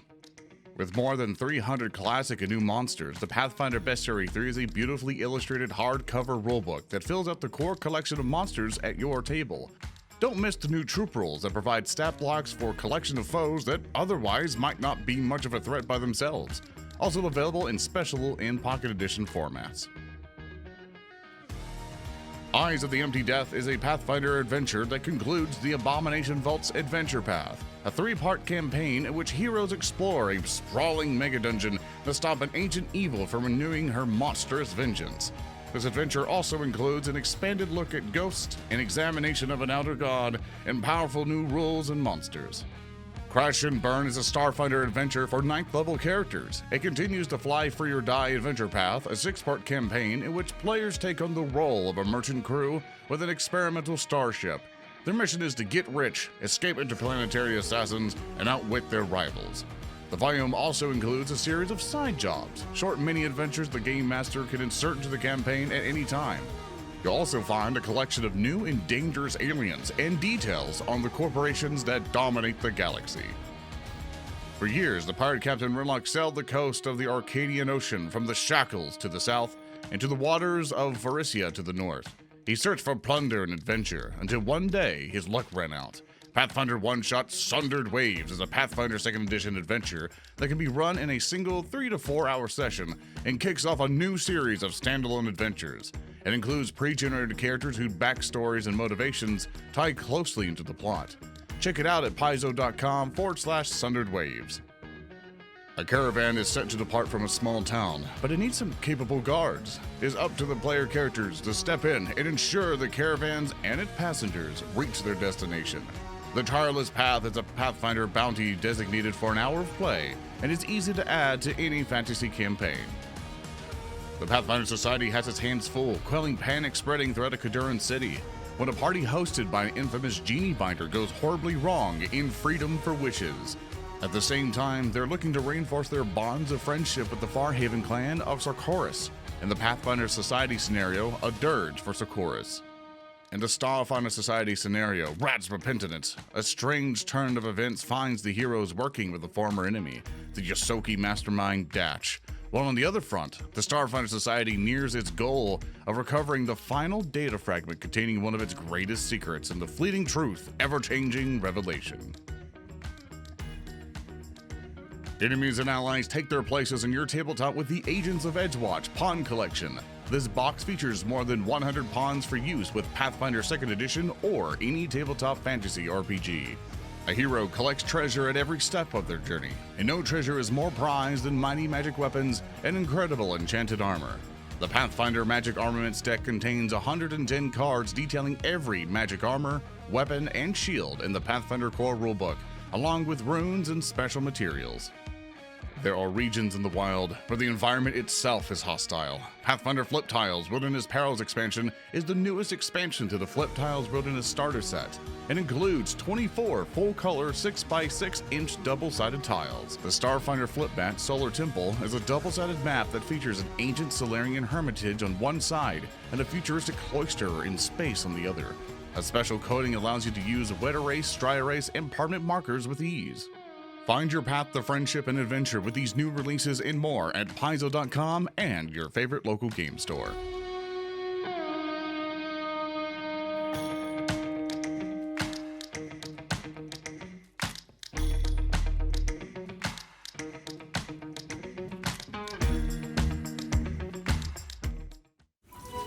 Hey there. Huh?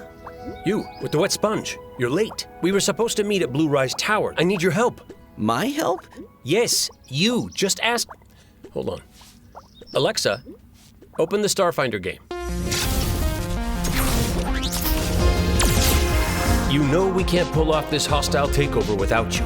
Now come on! I've got your back. Join the adventure.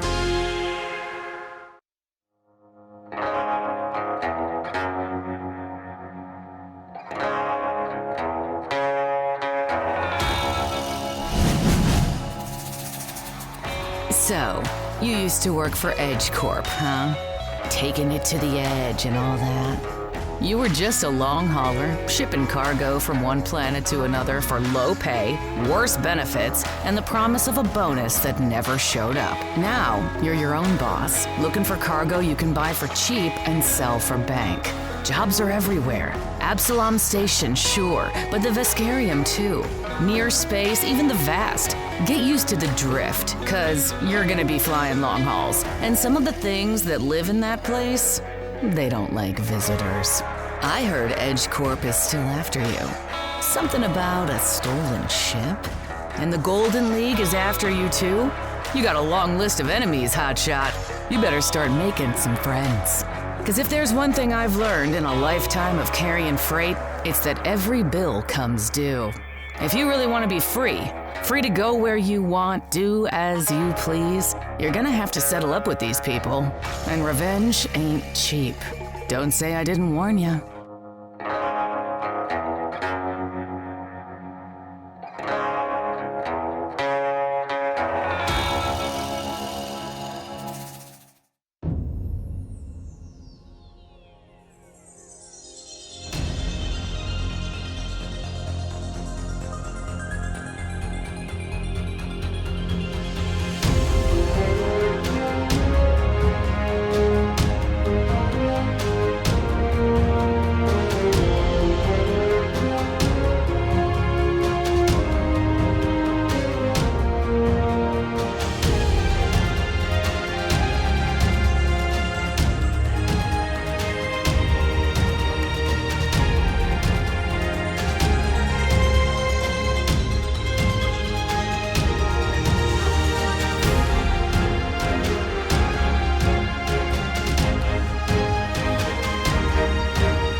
You've destroyed a dangerous superweapon.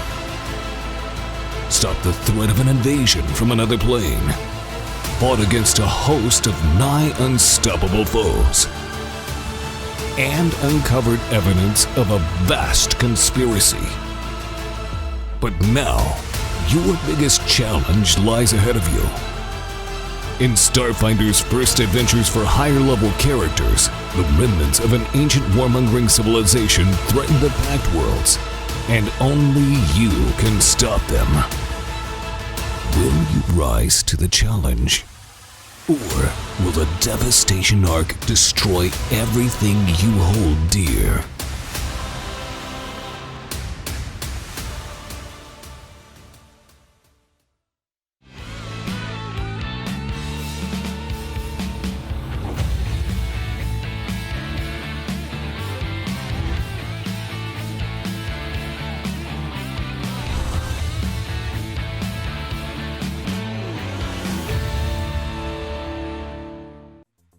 Hey everybody, welcome back to our 9th. I almost said 8th, but it's our 9th episode of Scoured Stars. 9 of 10. Ah, it's sad. Sad. But also exciting. Because I think the finale is going to be super good. So is the second half of this very episode. It's going to be fantastic. I can't wait to see what happens. I mean, the Starfinders have already completed their mission. So now they'll just go home and probably eat some bread and shopping or episode. Yeah, shopping episode. I think all the danger has passed. Spas. So, spa day. This is a well-deserved rest, I think, is what's going to happen as the Starfinders lift off from the war-torn planet of Seruk 5. I don't know. Let's see what happens. Bring them up. Where are my friends? Hi. Oh, no. Where are your friends? They even disappeared. That's okay. Got a small errand Go back to in do. just a little bit. We swapped. We've been fighting crime in the streets of Burbank and North Hollywood that we just keep running out to take care of. Luckily, with the costumes already on, it's pretty easy to transition, but still, crime fighting is not easy. When I had to step out, I did take the mask off, but literally the kids were like, "Are you going dressed like that?" And I'm like, "I absolutely am." And when I ran into the store, the dude was like, "Hey, nice shirt, bro." And I'm like, "It is not, but fine, thank you." So, yeah.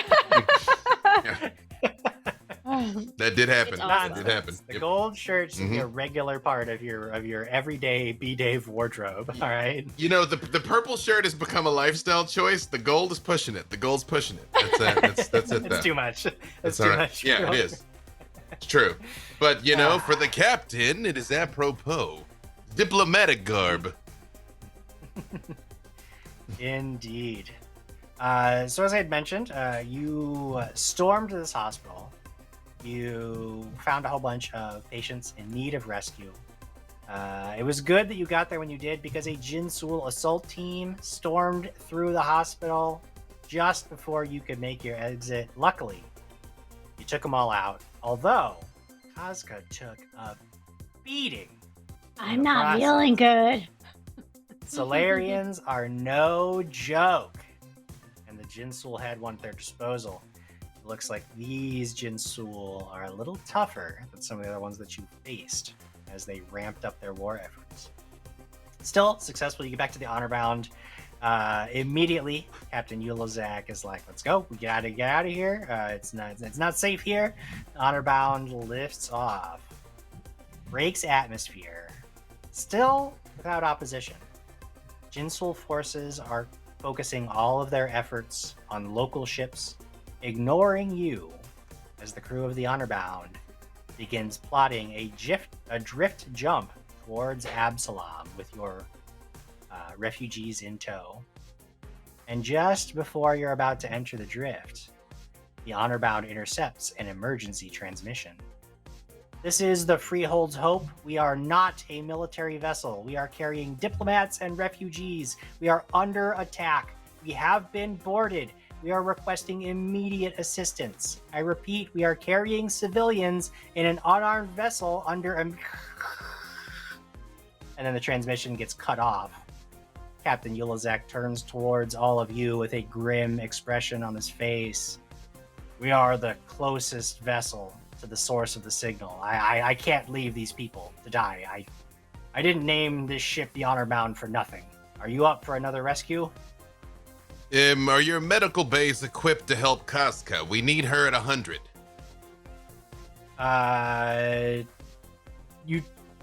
We don't really have the time for that. There's, in terms of immediate assistance, if you have any healing potions, and or I know that that old Haven's got some hit point rest. He just like pops up out of nowhere. But Why are we? pop up out of nowhere? Why are we gonna use our stuff when we can use their stuff? It's true. Tobin owes us. That's how the adventure is balanced. But yes, we'll definitely and all of the challenges. We'll definitely take some time to patch up then as we're being debriefed and this emergency's coming through. Yeah. Whatever time we got. You would have had some time in a liftoff sequence to perform any of the, especially the quicker healing actions that you have available to you. So we could do. My method of healing is positive reinforcement. Yeah. Like Casca, you were very fearsome, so much so that this warrior that clearly was not your equal was able to damage you excessively. I know. I hope to be at his level one day, Captain. Oh, you've already surpassed there. it. You are still alive. Oh, yes, thank you. Can someone please heal me or... And Haven sort of does that there, Pat, and gives you 10 points. Thank you. And those are direct hit points. So yes, you already have all your stamina restored because of the rest. Yes, I restored my stamina. Still halfway down, but okay, I guess. Yeah, and then we do have the healing serum. Yeah. Yeah, if you take, I have a Mark III, so that's 68. If you want of those. Wow. Oh, wow. Do you want to roll for that, or do you want me to roll for extra heals? You can roll for that. It's fine. Thank you. I have 2 of them. Now I have 1. Yeah. 68? Mm-hmm. Jesus. Okay, I'll do that on my own. You can continue the story.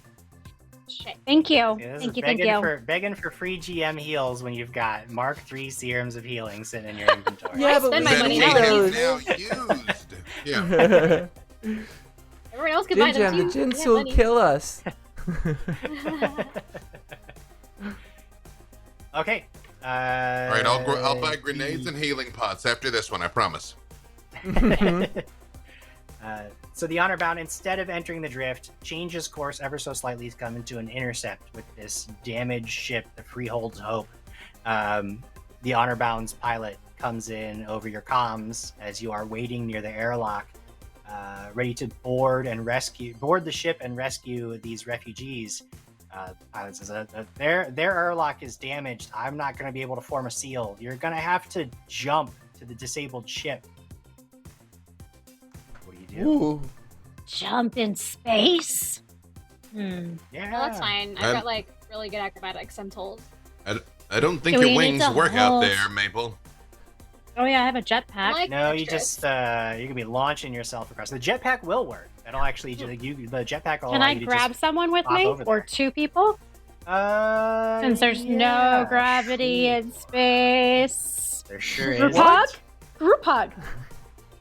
I'm gonna jetpack all of you who can't fly. I mean, no one can fly in mass space. for the jetpack. That's Yeah. true. All of You would still require some kind of check with everybody. Oh, So you can definitely take one person with you. But you can she pull like a rope across or something that will make it easier for the rest of us? Oh, if you that's have a some great other strategy idea. that you want to use like that, Yeah. that's not a problem at all. Yeah. Yeah, It's in great space, it idea. is a tether. You're correct, Haven. Tether. Tethers. Sure. Yep. So the Honor Bound's airlock opens and allows Casca to jetpack across. You can see this ship is no weapons. You can see holes in the hull, like it has been just chewed to pieces. And you do see some empty Jinsul boarding pods, so you know that somewhere on that ship there are Jinsul forces scouring for survivors. You jetpack across to where you hope is near the bridge where that communication had to have come from, and you have tether that you can, magnetic tether, you can pop it on the hull, and everybody else can just start climbing across. if you would all just kindly make an acrobatics check and just don't roll the worst possible result, you should be able to do it. 22. 22, yeah, you just shimmy across that tether. You are now on the hull of the other ship. I am not terribly acrobatic. That's a 13. 13, it's not pretty, but with 4 arms working and sort of shimmying across, maybe you get a little bit looking out into the depths of space is scary sometimes. You freeze up a couple of times, but you do manage to get across to the opposite hull. Even less via the pretty is psychic Haven. link. Like via the psychic link, I'm like, do you all ever just think about just letting go, just floating off Not into now. the infinite Not abyss? now. Not now. Oh, yes. Right. Not a good idea for Right, yes. team morality, Captain, but No, normally I agree with you most of the time. Just sharing my innermost thoughts. That's it. You're right. Not now. Not now. Stiff upper lip. Yeah, and I just shimmy across. Yeah, Haven got a 9, so even less pretty, and they're not happy about having to use all 4 arms. Yeah, you get all the way across the rope, and almost at the last second, as the captain is talking about like letting go and drifting away, you reflexively are looking into like the infinite abyss, and you almost like 2 of your hands actually do like slip, Yeah. and you almost fall off, but then Kaz was able private to hands. reach out and grab you and like pull you across the tether. I can only I got imagine that it you. would be impossible for Volterix to fail. How pretty is your ascent through space and time? Walk Mine? across it like a high wire. I mean, yeah, I got a 30 on that. Yeah, so you basically just like find a way to like walk across. Occasionally you do let go and just like do like some like loops around the tether and then grab on Barrel and roll. just spiral your way across while Haven is holding on for dear life. Aw. You are now on the opposite ship. There is an airlock that does appear that it has been damaged, but a little work with some engineering, and you could try to fix it enough to pop it open. Or you could try to enter the ship through one of the hull breaches, though that wouldn't put you as close to the bridge as the airlock itself. All right. Captain, did you want to take a look at this with me to try to engineer this awake? Is it engineering or computers? This one would be engineering. It looks like the panel is working. If it's the physical damage is what you're trying to overcome. So we can go in here, you said, or we could try and access the bridge. Was that what you said? I would say so. If you go through the damaged airlock, if you can pop it open, you'll be close to the bridge, which is where that transmission would have come from. You could just try to walk onto the ship through some of the hulls or the hull breaches, but that might put you further away from your target. So it's up to you. whether you Yes. want No. Let's have at it, Haven. You said it that just was not- broken, though? Like physically broken? Yes. Yeah, we're trying It's to not like my best. wire it together. Oh, I was like, can I just cast mending on it now? It's only a 24 I'll tell for you me. what. 24. Oh, okay. I got a What is, 26. Oh, you got it. Okay, yeah. With those, it's enough, and of course, a little last-minute mending. Yeah. Helps the last piece fall into place. The door, you can In my manage mind, to it's- pop it open. It's like Maple putting like sparkle stickers on everything when we go through with the menu. I'm helping. This one's glittery. Yeah. She's got a little bit of tape Band-Aids. that she like puts on the one wire. Oh, I got it. But you do manage to get this airlock door open. It sort of grinds as it opens, but it does the job. And when you pass through the other side, it manages to cycle in order to get pressure on the other side, so you know that there is some atmosphere in here on this deck of the ship. Although, as soon as you get on board, it's pretty noticeable that the artificial gravity must have been damaged in the attack, and though there is atmosphere on this deck where you are, there is no artificial gravity. You guys are floating around. Oh. Floating a little bit. As they notice this, Haven starts to cast and actually cast spider climb on themselves, and then just Ooh. latches to one of the walls. Brilliant. Yes. You can now walk around normally. Basically, yeah, that's perfect. Excellent. Are there I make a can only do any- it by point to walk. myself. Sorry. I say I make a point to walk along the wall very dramatically, just full Inception. Yeah. Spinning room. hmm Yeah. I was gonna ask if there's any like control panels that can help us with the gravity around the doors. Not here, though you Not think yet. if you could make it to the bridge, there might be a way to repair some of those Okay. systems. But with the extensive damage to the ship, you're not like, who knows if those systems like Sure. that might just be a lost cause. It's hard to tell. Okay. Though your jetpack obviously can propel you in pretty normally. You just won't be against those solid surfaces. Okay. I'll only use it in emergencies because it only lasts 10 minutes. So, in case we have to zoom back out. Alrighty. Anybody else doing anything special for this? Or are you just gonna I feel like head my on?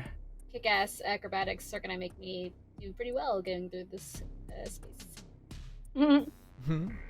There's like less gravity on my world. You wouldn't know about it because none of you have been to Gashoria, but it's pretty cool. Given that there is atmosphere on the ship, sorry, at least on this deck of the ship, your wings actually will work as well. So you do have so those fly speeds will allow you to move relatively normally. Oh, good. Well, I guess the captain and I will fly together as a team. Yay! Right. In that case, there is the door. Beyond that, you get that open without too much trouble. Beyond that, there is a lift that takes you almost directly to the bridge. You step out of the lift onto a corridor. Where's my stuff? Yeah.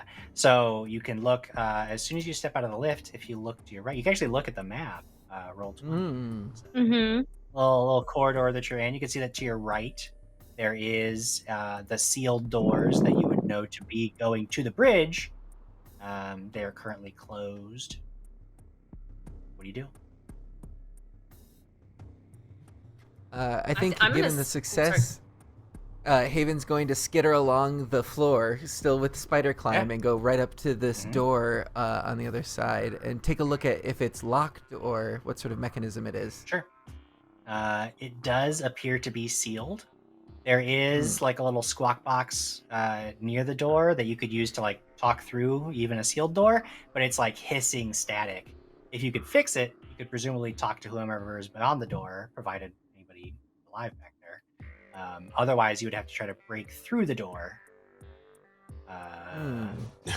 Did I myself? But what you? Go ahead.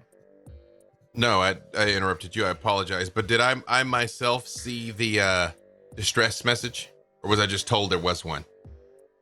Everybody heard the distress message, yeah. So you would presume that there are survivors back there, yeah. Now, having heard that, is that enough for me to activate no coordinates to know exactly where they are? Sure, yeah, I would allow that. Yeah, sure. You have a target in mind. Yeah, there's your target would be beyond these sealed blast doors. Via the psychic link, I say that to the group. I'm like, they're definitely in there. Activate my armor.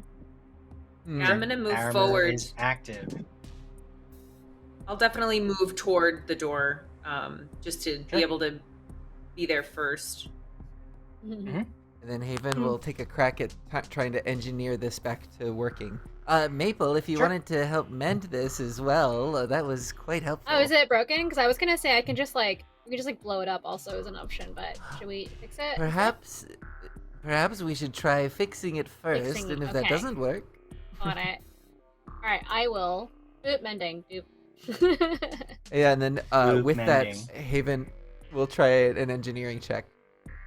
Sure. Is there any kind of official Starfinder Morse code? Like, is there a message we could tap out that, like, we're friends? It's possible, though you are dealing with, if these are people from the Crayholm Freehold, it's highly unlikely that they would I mean, that's a different civilization. They wouldn't know your codes. Got it. Not friendly. It's okay. Haven got a 15 on that engineering check. 15 plus the bonus from Maple's mending. Yay. You managed to patch it for just a second, and you have it active. What do you say? We have come to save you. You say that. There's a moment's pause, and you get that sort of garbled, staticky type of response. It's like, oh, okay. We'll try to unseal everything, but I think there's, and then the box shorts out again, and there's this like burst of static that cuts off whatever the rest of the message is. However, Volterix, you standing there on the far away from your friends, I do need you to make a perception check. Ooh, I like perceiving things. Ooh. Oh, okay. That's going to be a 28. 28. It's a good thing you had a high perception, because you see a quartet of heavily armed, heavily armored, and highly decorated Jinsul come careening down the corridor towards you. You note that these ones look a little bit different from the ones you faced down in the hospital. They are covered in these. You saw this symbol over and over again. The symbol of Cadrical decorates their armor everywhere. They look like they're wearing all of these adornments, and there's an almost sort of ceremonial quality to their dress as they come careening down the corridor right for you. And we roll initiative.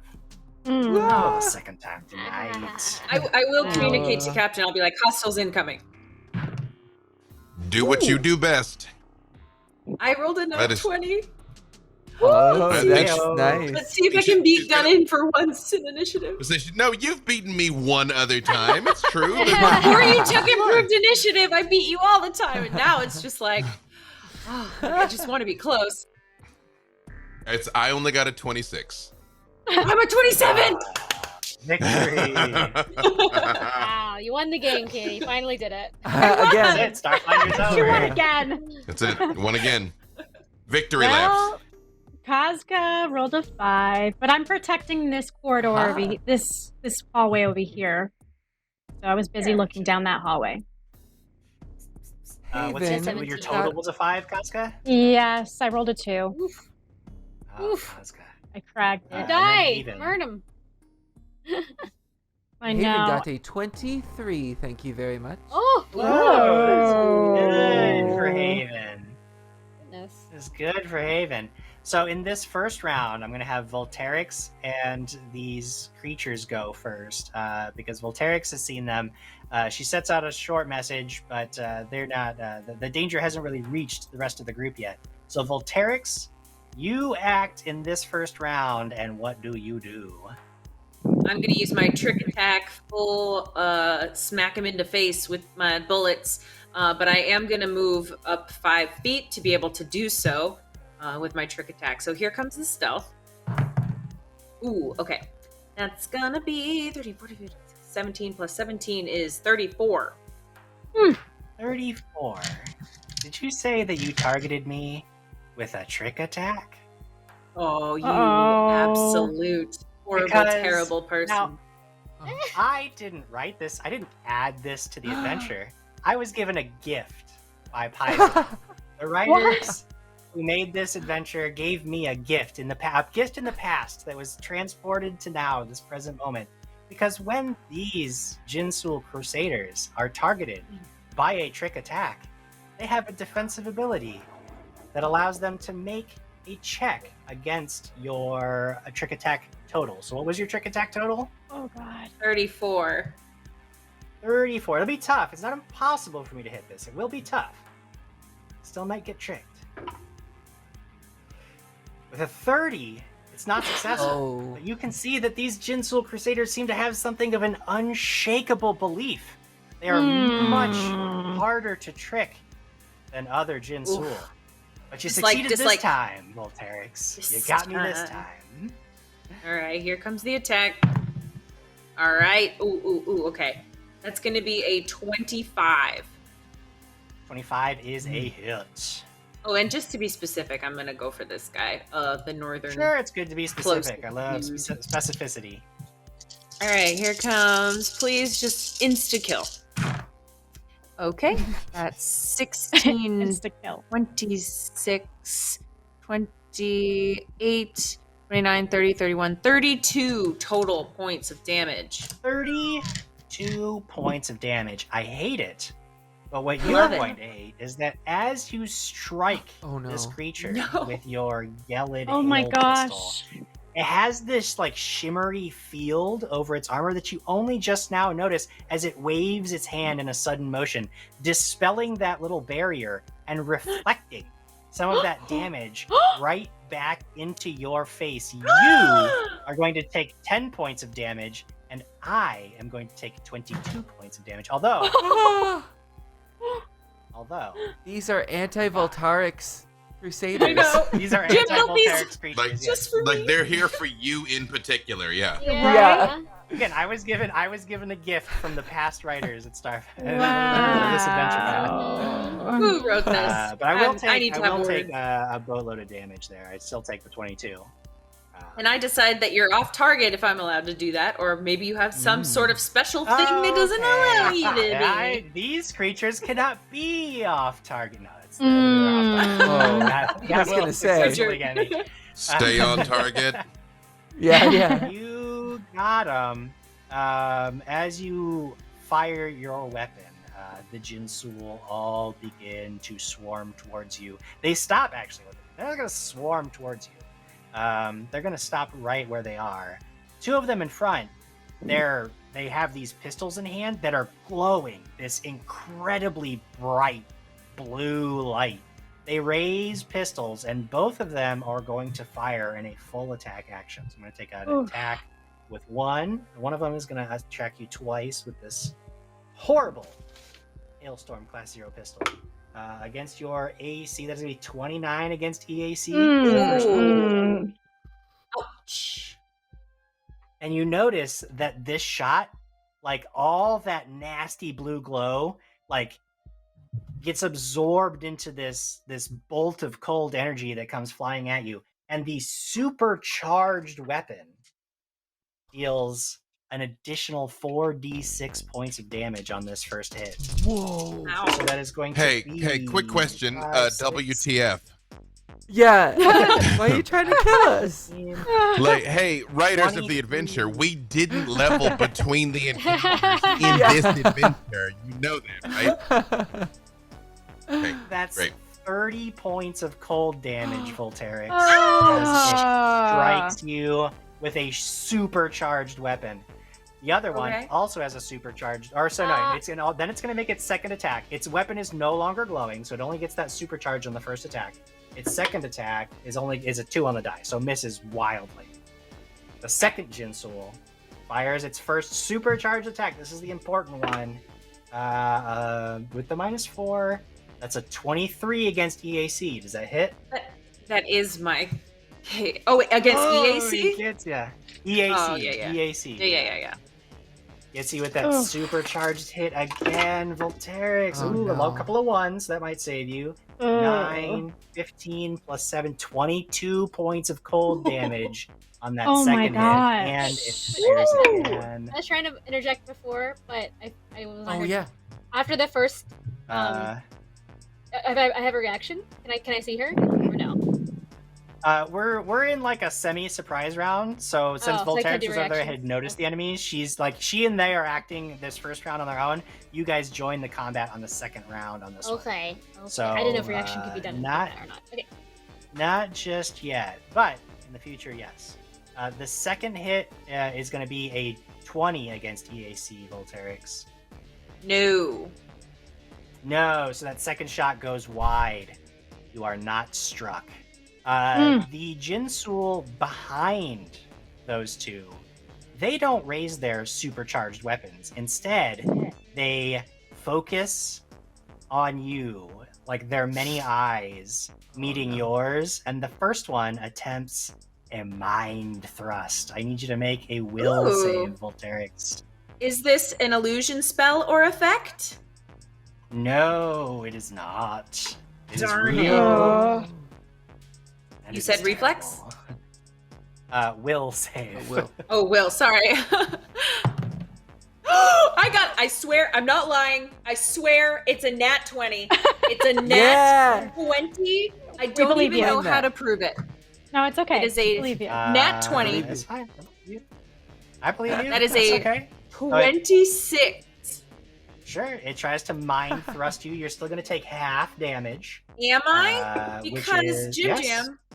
Oh, yeah. Never mind. It's What a reflex else? save. Never mind. Only on reflex saves. Get out of here Fine. with your nonsense. Listen, Take I have 2 a lot points of damage. things. Take 2 points of damage. I took it. Ugh. It tries to mind thrust you. It sees you resist most of it, but it is going to skitter forward and get up to you with its move action this round. The other one is going to do the exact same thing. It's going to try to mind thrust you, Volterix. I need a will save again. No. Ugh. Oh, it's not a 20. Oh no. Okay, that's a. Where's my will? That's only a 17. 17 is still good enough. So you're only going to take 3 points of damage from that second mind thrust. That one is going to do the same thing. Skitter up next to you. These two think that you're alone. They're like, good, easy pickings. But then this one like peeks around the corner. Is like, oh no, there's a whole team of Starfinders back there. We're in deep trouble. Now we go into the first full round. Volterix, you're still at the top. You're in trouble. Oh my gosh. But it's your action. Oh no. Oh, yeah. Oh, yeah. Get out of there. Oof. No. Terex doesn't retreat. I know. I just got to think about this.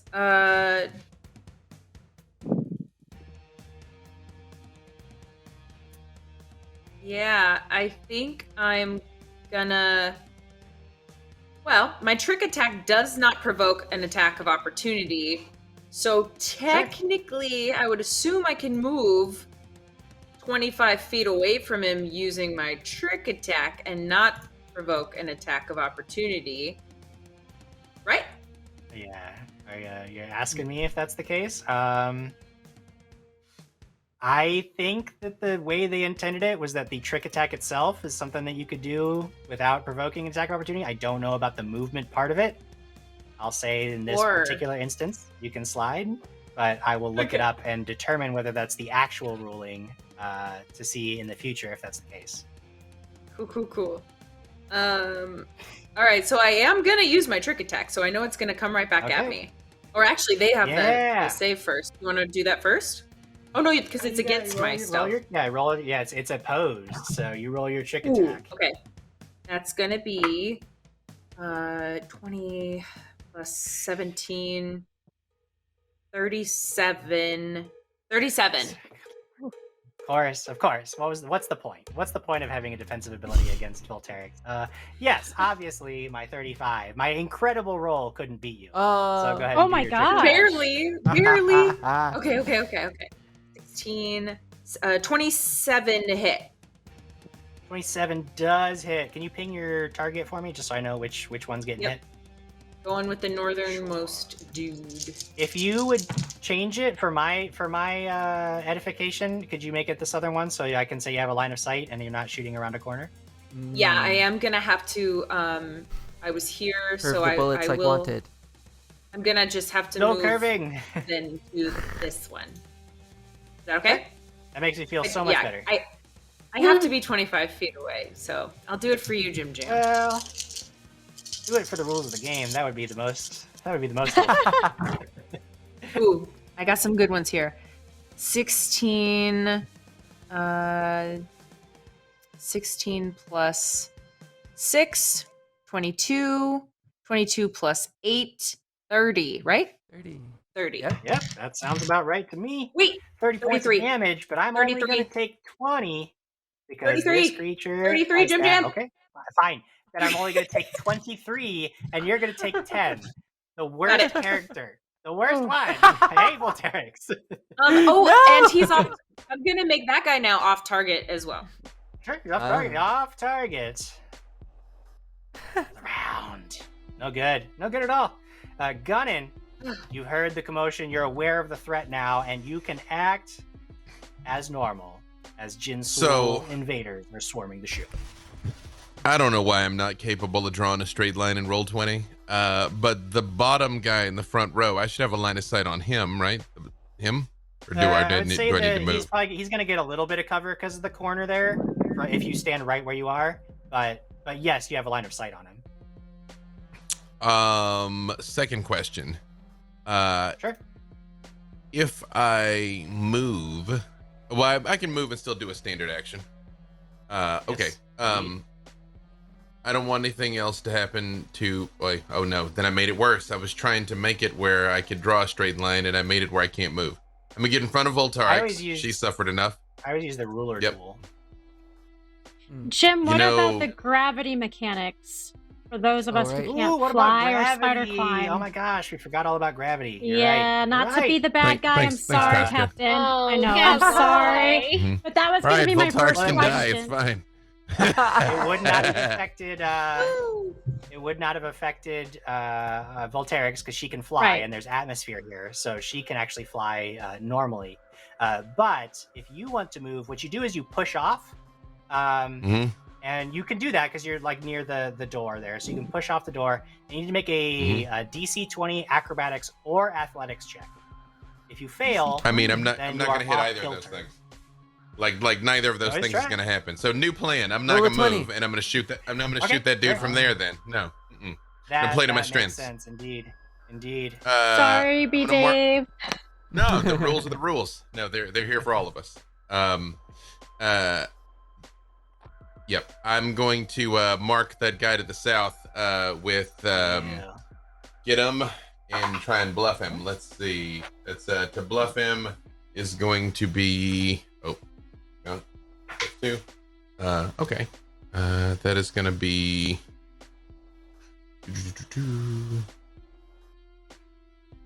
mathing is getting difficult. Always difficult. 31 to bluff him. Yeah, that is a success. He is bluffed. I'll mark him with get him and render him off balance. That is not great. That is only 22 against his KAC. But with the flat-footed condition, that'll do it. Oh yeah. I benefit from my own shenanigans. All right, go ahead and put it on him. That is going to be 16 points of damage. 16 points damage. You already popped his reflective bubble, so he can't reflect any of that back at you. Do it. Yeah, he is bleeding profusely and nearly dead. Yep. That is it for me, but that guy's lit up. I guess with my move action, can I see the one to the north of him? Where's my thing? Where's my tab? So I'll hit him with get him too if I can. If not, I don't think so. I think I think he's safe from you for that one. For this round, anyway. No problem. Yep. Then that's it for me. Alrighty. Then we will move to Haven's turn. Now, Haven, you can move as normal because you got that spider climb action going on, which I love. You know that there's trouble behind you. You do. Well, Haven is not going. Well, they'll just take a guarded step back because as they do, they're beginning to cast, and we can see the beginnings of a force disk forming, and they're going to actually shoot the door. Shooting the door with the force disc. Yes. Interesting. In front of them. I'm here for it. Go ahead and well, I mean, let's just say you hit. I'm not going to worry about an attack roll for that one. So go ahead and roll damage. Love that. Yes. Now, I know that this is just not technically a creature, but it's the one target. So I'm going to say that the force disc is not going to bounce off of it, but I'll take the first hit of damage. Sure. So that's 3d6. Force. Yeah. Okay, 14 points. 14 points of damage. You see, Good like job. the force disc explodes against the door, and you can see like it buckles slightly. It's a tough door, and it buckled. But you could tell like you could presumably force your way through this door with enough firepower. Like you make pretty good headway in there. Guarded step is a move action than the standard, so yeah. Yep. What was it? Go ahead. The mission is to rescue them, so that's what Haven is focused on. Absolutely. It is now the turn of the hostiles, the Jinsul swarm. They begin moving. They actually, now that I'm reminded of it, I'm just checking. I don't think it would have mattered for last turn because they have good move speed. They will only be moving at half speed because you can hear like the clack, clack, clack of their magnetic boots in their armor. As they have the magnetic boot upgrades. And they will only move at half speed, but it's still significant because Jinsul are wily and fast creatures. So all they're going to do is step around the corner. If you're wondering about your line of sight, now they're in their line of sight for sure. That one gets right to there.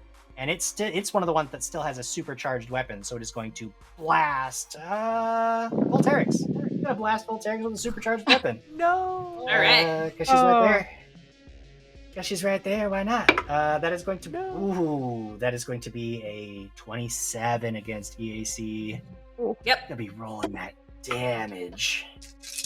What kind of damage? Whoa, that's a lot. Oh my Cold gosh. points of damage. Cold points of damage. Or cold damage. Sorry, not cold points of damage. Can I do my reaction now? Yeah. Yep, you sure can. Okie dokie. So, I can spend a resolve point to make the... Oh, hold on. I'm reading the wrong thing. Whoopsies. Basically, I can change your resistance to be against cold. So you have resistance 5 against that energy type. So now you're resistance 5 against cold.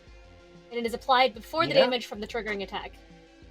Does it give her resistance, or does it change resistance she would already have? It says, the wording is, spend 1 RP to grant the target resistance 5 against that energy type. Okay. Grants it. Yes, that is what I was looking for. That is going to absolutely be effective. So the total is 27 cold, but you are going to reduce that by 5 because of Maple's awesome reaction. Good job. So it's going to be 22 points of damage. So bad though. The weapon's no longer supercharged, and it had to move, so it can't take a second attack. Well, Jam. Yes. You've done it. Voltarix falls from the sky. I won Starfinder. Starfinder. No! In a heap You're on down? the floor. I'm down. Oh my gosh. Down out of HP. We haven't even done like a round. I'm out of She took stamina 4 and supercharged HP. Yeah. attacks to the face. Like it was. Yeah, it was yeah. nasty, that That is round. true. A lot of damage. Clack, clack, clack, clack, clack. The second, the second Oh my gosh. Jinsul pops up. It was gonna shoot Volterix, but see, she's down, so he fires right past her corpse into old Gunnaroony. Gunnin, this is against your EAC, the last supercharged attack I can make, and this guy's off target, so he is going to take a -2 penalty to his attack roll. Against EAC, that is 22 against EAC with the -2. So 22 My against EAC's Gunnin. 21. Yep. No! Yep. Oh no. That blast hits you full force. This is all cold damage. 9, 12, 16, 19, 20 plus 7, 27 points of cold damage, Gunnin. Oh god. And it's done. It's over. Yep. Clack, clack, clack, clack, clack. Thanks, The I other hate it. two Jinsul have to use their full actions just to get closer to the battle because they're moving slower with those magnetic boots. That'll take us past my turn into Maple's. This all seems real bad. Okay, so give me 1 second to measure something. 20 feet. Alright. Where's the other guys on the honored ship? Shouldn't they be here helping? Yeah. Right? That's us doing stuff. Shit! They wouldn't even give us the healing potion. These people are garbage. It was is true. Just like a PC Sorry. to expect the NPCs to play the admission for you. Just to help out. I'm going to cast Explosive Blast. So what I'm going to do is I reach into my bag. I pull out one of the many electronic devices that I said I was going to throw in the garbage once Volterix activated the wipe clean thing. And I magically transform this battery into a powerful explosive device. I'm able to magically propel it into a straight line. So I can do it up to 100 feet. So I'm going to go ahead and do it behind them so that Volterix is not, crushed into it. It has a AoE of 20-foot radius burst, and they must make a saving throw against us 18, please. Or else be wrecked. Saving throws, okay. Good attack. Yeah. 96 out. Terrible. Oh my gosh. 96? Terrible. Wow. Success. So only one success. Wow. Okay, good. Okay. I don't have enough I feel D6, like so I'm this gonna is Maple emotionally reacting to Voltarix going down like right in front of her. my buddy. She's like, no. Okay, so help with math, please. 5, 6, 7, 8, 9, 10, 11 plus. Okay. 3, 5, 7, 8, 9 plus 9 plus 5, 9, 10, 11. 31. 31 total damage, please. Yes. Okay, good. Good lord. Okay. One of them is nearly a crispy critter. Two of them are actually nearly crispy critters. The ones that had gotten hit before are on their last legs. The other one, he's still. One of them is nearly half dead because of the blast. One of them manages to escape relatively unscathed, but still is going to take some hefty points of damage as you make the entire corridor explode in a fiery ball of death. You have a move action if you'd like to use it. I'm gonna go over and help Haven with the door. Oh, Haven. I'm gonna Go bounce and help over Haven. here. No, actually, no. I should help. And you- I should help Volterix. Ow. Cannot. I just go here. I have to hide You, with the wings, are able to fly gracefully through the atmosphere, even though without the 0G, and stop yourself right where you want to be. Right where you want to be. Right. Good turn. Maple, excellent turn. Good turn. Kazka. Okay. My friend just went down. She's like, Voltex! And she just lights up her sword and runs forward. Let me my tool here. She's gonna run forward and get the guy right in front of her.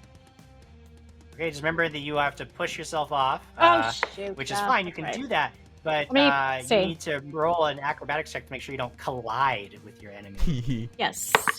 Or But with a intentionally 20 do. on the die plus 10, Hey! she is eyes Yeah. glowing white. She wants to revenge for Volterix. Here we go. We're gonna no, I can't do a full attack.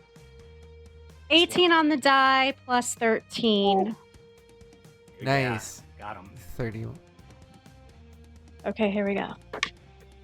Not great damage. 9, 10, 11, 12 points of damage. And I go into photon mode.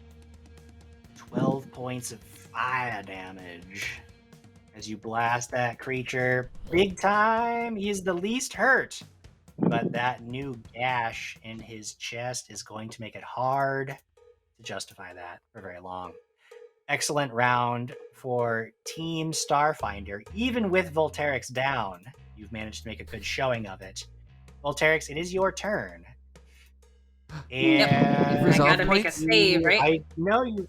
No, I know you've got it. This is the different thing. What happens is, you are at 0, blah blah blah. You can, if you take no action, you'll just lose a resolve point. This round, nothing else happens. You just lose a resolve point if you do nothing. Okay. You can, however, spend a quarter of your maximum resolve points, which you have. How many do you have total? 5. So you spend 1 to stabilize, and then just lose. So basically, spend 1 to stabilize, and then you don't have to worry about dying. If you want to spend an additional 1 next round, you can regain 1 hit point and be awake and conscious. But for this round, And all my you would just spend stamina, one- or just the hit point? No, you will get 1 hit point. You wake up. I'm with gonna 1 spend. hit point. I'm gonna spend 2 resolve points and get that 1 baby hit point. So sorry. That's for next round. So this round, you spend a resolve point to stabilize. Next Got it. round, you regain 1 hit point and stay in the fight. Got it. Great. Cool. So Good Gunnin, move. Good move. Good move. Yeah. Volterix stabilizes. She's not dying in front of you. She's certainly not in a good shape. We don't she's know not that dying. though. We don't That's know. true. She certainly could looks like she's dying. Put her out Yeah. of her misery. Oh, no! Oh no! I will grant her a warrior's death. Ah! Oh no! Too soon. Time to make another ghost. It's what she would want. We will tell Zoe that you died gloriously, calling Zoe, for him. Just do not film my death, guys. Oh. Oh no! Get him. Anyway, it is your turn, Gunnin. You can do whatever it is you want to do. That isn't So, killing Volterix. one thing that I did gain at 6th level is I can spend 1 resolve point to apply get 'em to all enemies within 60 feet. Oh, So it'll be nice. plus one attack and plus 1 damage to all 4 of them. ooh, Wow. that's awesome. And I will spend that. But here's the wild Who thing. needs resolve points? I still can clever feint and improve to get him against the one guy, can I not? When I shoot him, because that's just my move action. You can take a moment to read this if necessary. Does that? Yeah. Read that. It is just specific ability, regular. If it just says Regular get him. At 6th level, you can spend 1 resolve point to grant this bonus to attack rolls and damage rolls against all enemies who are within 60 feet. And then Okay. improved And get him then- makes it a part of my action. right. So I guess if you can just do that as regular as a move action, then sure, yeah. I Okay, can see a reason so why that I would- hit. I'm like, Haska, get all of them. Yes, Um, Captain. And then to bluff this dude for my not my clever attack, but no, yeah, I clever attack. I'm like, that's what she does. No, she trick attacks. I'm just clever. Is going to be third. Oh, hang on, sorry. 36 to render him flat-footed. Yeah. And then a 21 to shoot him. 21, and that's EAC or KAC? KAC. KAC. Why am I not? Where's my tab? Where's my tab? I know how it is. Barely. But Yep. it's a hit. Yes, that is exactly what you were looking for. Nice. I'm gonna shoot over Voltarix because like they can't have her, so I'm gonna shoot this one that's right in front of me. Yep. Sure. Yep. And then this is with penetrating if that's important. Which is gonna be 20 points of damage. Good job. Points of damage, and this guy has had a bad day already, so you turn him into dog food as you just light him up with that artillery laser. There's just a melty pile of goo when you're done, and he dead. Yay. Via the psychic link, because I believe Voltarix can still hear me. I'm like, you softened him up for me. I got him. We'll take care of the rest. You just take it easy. And that's it for me. That's it for old Captain Gunnin. So we move to Haven's turn. Haven, you know there's trouble behind you, but you're working your way through this door. You might be able to blast through it. Yeah, and that's exactly what Haven's going to try to do. They're going to use their shooting stars technique, which is basically a magic missile. It's not a whole lot of damage, but it's a guaranteed hit. So that is 6 points. 6 points of damage. There's this like right in the middle. You know the scene from the Phantom Menace where they're cutting his way through the blast doors and there just starts to glow red hot. Like that's what you've got right in the middle of the door. There's this red hot melty part where you're just blasting through it. A little bit more and you'll be able to break through. Yeah, Haven's just shooting like lights of these star beams out of their their arms, and it's just not quite doing it. Oh. You are making progress though. You're definitely getting there, and these are like thick, heavy starship blast doors. So you're certainly making a lot of progress against a tough target to break through. That takes us to the Jinsul's turn. They're going to continue the assault. One is going to take a guarded step forward, and it is going to try to leg blade Kazka. Here we go, Kazka, against your KAC. I probably got you because that is a 30. Yeah. Not probably. Definitely. Definitely. Now we're not dealing with the major damage from those supercharged weapons anymore, but that doesn't mean it doesn't sting just a little bit to get hit with these leg blades. You are going to take 14 points of piercing damage. This thing stabs you right in the shoulder. Okay. The Jinsul right next to him is going to take a full attack action with the leg blades at you. 2 attacks coming in. First one is a 26 against that KAC. Yep. FTDs. No, wait, I'm sorry. 22 against KAC. I have to take a -4. No, my armor's on. No. That's right. I forgot about that dual attack. The dual attack penalty. My bad. Yeah. The second strike, though, is actually a 26. That one. Even with the penalty, has a good roll, so he's going to deal some damage. 17 points of piercing. I'll use my reaction to reduce that by 3d8, or 3d4. Sorry, 4 plus 2, 6, 7. So -7.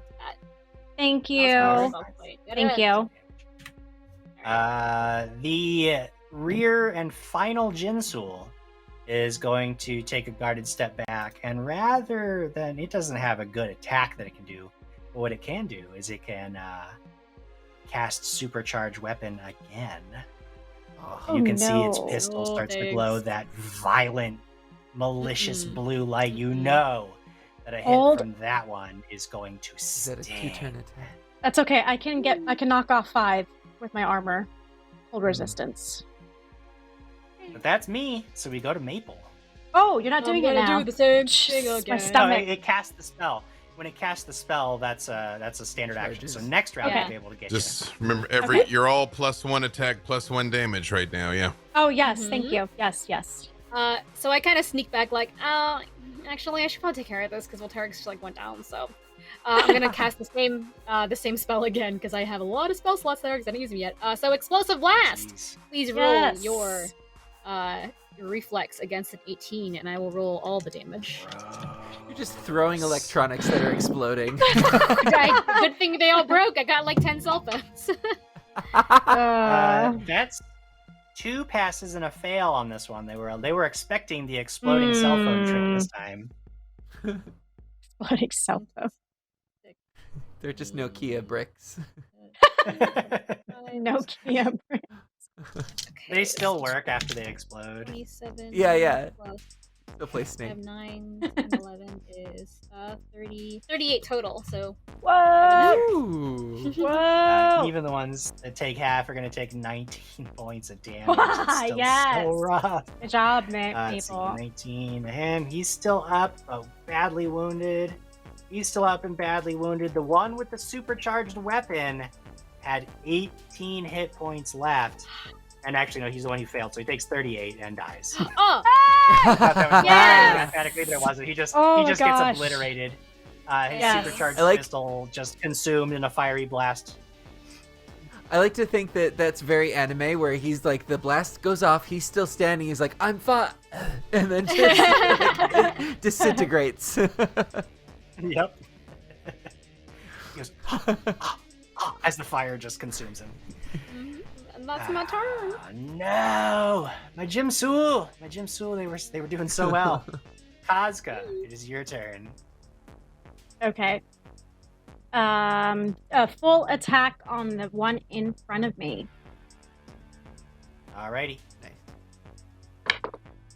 15 plus 13 plus 1. Is Plus enough. 13. 29, I believe. Yes. Yeah, And 29. then 9 plus 7, 16 points, 17 points of damage. 7. Nope. I'm sorry. We forgot to subtract 4. So instead of 29, it was 25. Subtract which was still a hit. subtract So you're good 3. there. Subtract 3. 3. Yes, I have Yeah, you 3. have Yes, you're flashing right. strikes, Yes, so it's- yes. yeah. Mm-hmm. Still a hit. Does it but still good to hit? remember those flashing. Yes, it still does, but good to remember that penalty. Okay. And then it was 17 because I get a plus 17 1 from. points. Yes. I took the Is damage. he still up? Yeah, he's still there, barely hanging on to life. but Okay, he's still let's up. try again. 11 plus 13 plus 1 24. minus 3. 21. 22. 22? Thank you.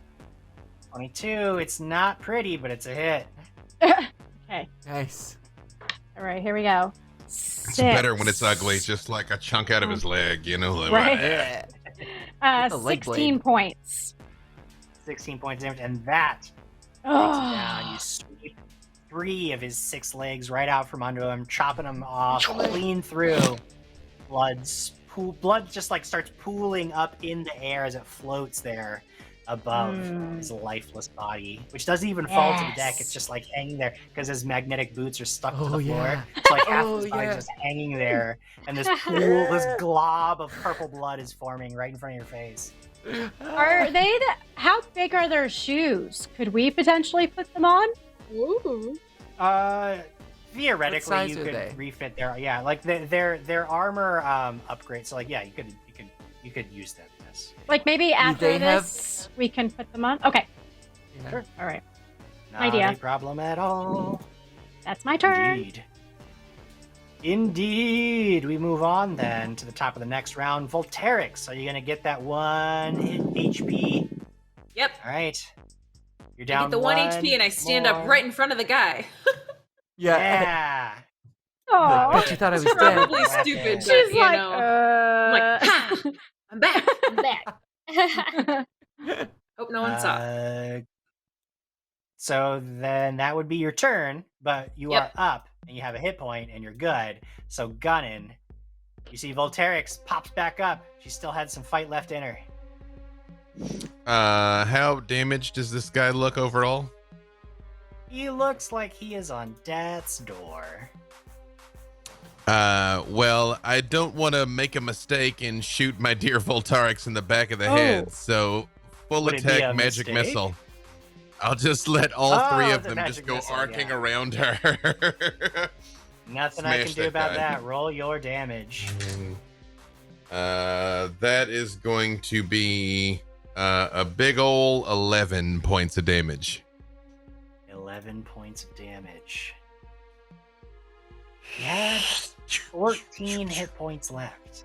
oh, He's still alive. And the reason that's important is because it's Haven, and then it's my turn. Haven, you see, you know that this enemy behind you is on. It's nearly dead.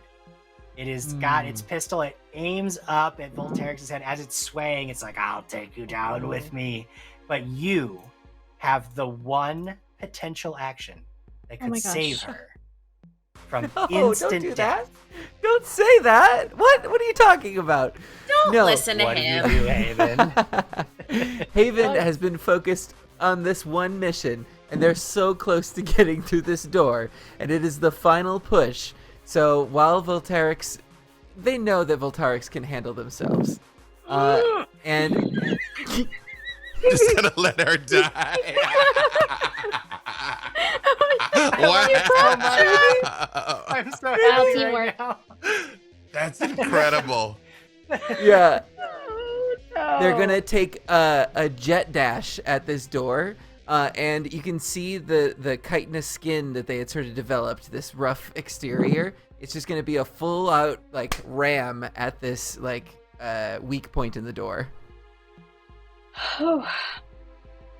Yes. Okie Roll It's like there are bad guys behind 2d6. that door, but Whoa, Yeah, it's just bad. It's just 18 Jinsul warriors. I mean, yeah. map looks empty. Probably nothing in there. What would you like me to roll? 2d6. 2d6, Haven. That is 7. 7. Two things happen. You take 3 points of bludgeoning damage as you slam into the door. That's fair. But that chunk of molten blast door that you are working on falls out through the other side, and you are now looking into a bridge, and you see like half a dozen frightened crew members in sealed armor are like looking, and they see you, Haven, and they're like, oh, you've come to rescue us. Thank you. And they start swarming towards the door. Yes, indeed, success. You've done it, Haven. You've done it in the best way I could ever have imagined. Because now it's my turn. This is great. And Volterix has one. We gotta see if he'll hit me, though. We'll see. And I'm gonna take a full attack action. Oh my god. Non-supercharged hailstorm pistol. Can I do it? Let's find out. Ooh, wait. That is a 21 on the first. What? Go ahead. Sorry, Haven. It's casting, or is it? Because does this provoke an attack of opportunity from Kazka? Yeah, no, he's just standing there firing, so that would provoke. Really? So that okay. Attack of opportunity. That's Finish him, Kazka. Good catch, Haven. Okay. Plus one. Catch, Haven. Plus 1. 15 plus 13 plus 1 minus 4. No minuses. What's that? What? Sorry. 13 plus 14. 28. 15 plus 13. 28. Yeah, 28. Yes, 28. Here we go. Bye-bye. 28. 12 max damage. 12 plus 9 plus 1 down. 29. 22. Get him, Kazka! 22 points of damage. Oh my god. I was so proud of Xander for like 3 seconds. And then he comes up with the rules of the game, which state that yes, a ranged attack would provoke an attack of opportunity. See, there's nothing that he cannot take from you, Jim Jam. Yeah. This Jinsul raises its pistol and it would hit it. Just answer this. Does a 21 hit your EAC, Volterix? 21 is my EAC. So it aims the shaky pistol shot right center mass at Volterix. And Oh my just god. as it's pulling the trigger, the fang blade right across its head. Oh, thank Like an epic movie moment. Flies. Yeah. Body parts float away from this creature. The pistol doesn't even discharge. As you ruin my chance to get rid of Volterix once and for all. Yeah. We're getting matching toe rings, everybody. Belly buttons pierced the whole 9, yeah. Full sisterhood. Oh my god. I will just say, I walk up to Voltarix and I kind of like put my arm around her to help her stand, and I'm like, I just need you to help me steady in this 0G, Voltarix. Just let me hold on to you for a moment. Oh. Okay. I'm gonna look at Kazka though, and I'm gonna be like, thanks. You're welcome, my buddy. Glad you're here. And in the back, you hear Haven, and we're moving with the refugees. Or, like, Haven made a hole in the wall while we were all fighting, just so we're all aware there's a hole in the wall now. So, with the door open, you see 6 members of a sort of... They look bat-like. They match the same species as some of the refugees that you took from the hospital, and they all have this, like, purple fungal growth on their heads. But then there's a 7th passenger that looks like a suit of armor that's just filled with a hazy yellow smoke, which, because that's exactly what it is. It's like a sentient fog that's just held together by this armor. That suit of armor steps towards you, Haven, and you hear this mechanical voice that says, "Thank you, Starfinders, for coming to our aid. I am Speaks Forgotten Words. I am a member of the Freehold's Governing Council. I extend the Freehold's gratitude for your efforts." I am Havenovich, but you may call me Haven. It was a pleasure to rescue you today. Indeed. I go over You and should just go. like I hip check Haven away, and I'm like, "Hi, I'm Mabel. So nice to meet you. Here's my card. Feel free to like call me anytime. I'm like basically free all the time. We don't really do anything at Starfinder Society, so like yeah, anytime I'm like free right now." What are you doing at 7 o'clock? As soon as I am done being rescued, I am free for a quick bite, if you want. Oh. That's amazing that you eat. I like that. Let's do this thing. Yeah, 7 o'clock. Let's go. Yes, didn't Maple have like 4 dates on our first mission and nothing since? It's been quite a drought. I kind of keep it on the DL because you always seemed like really shocked that I had a social life. So I don't want you to feel. I don't want you guys to feel bad. You know that you're not doing anything all the time. I appreciate that. Yeah, and that was me being gracious, by the way.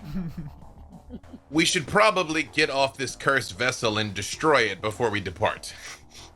And we also Tell need me. to heal Volterix, too. Immediately. Yeah, there's like blood everywhere. Let's bring her Sorry. back to the ship, yeah. Yes. Yeah, as soon as we have 10 was it- minutes, I'll spend a resolve point to get my stamina points back.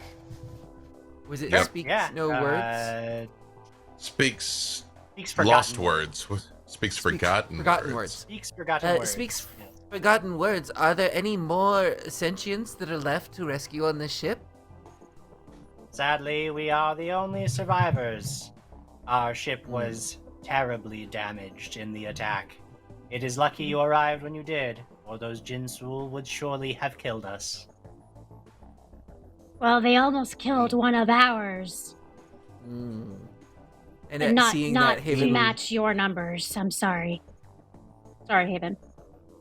will rush over and just start doing medicine on Voltarix, like with Yeah. bandage patches. I hold her hand, and I just kind of like, I don't know how to do medicine, so she just kind of rubs her hand, like, You're gonna be okay, my friend.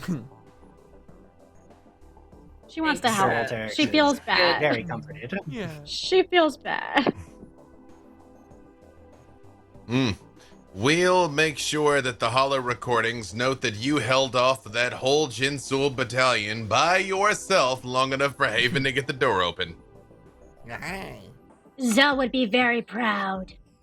So, You guys, So, you don't. Oh, yeah, all right. Thanks. Mhm.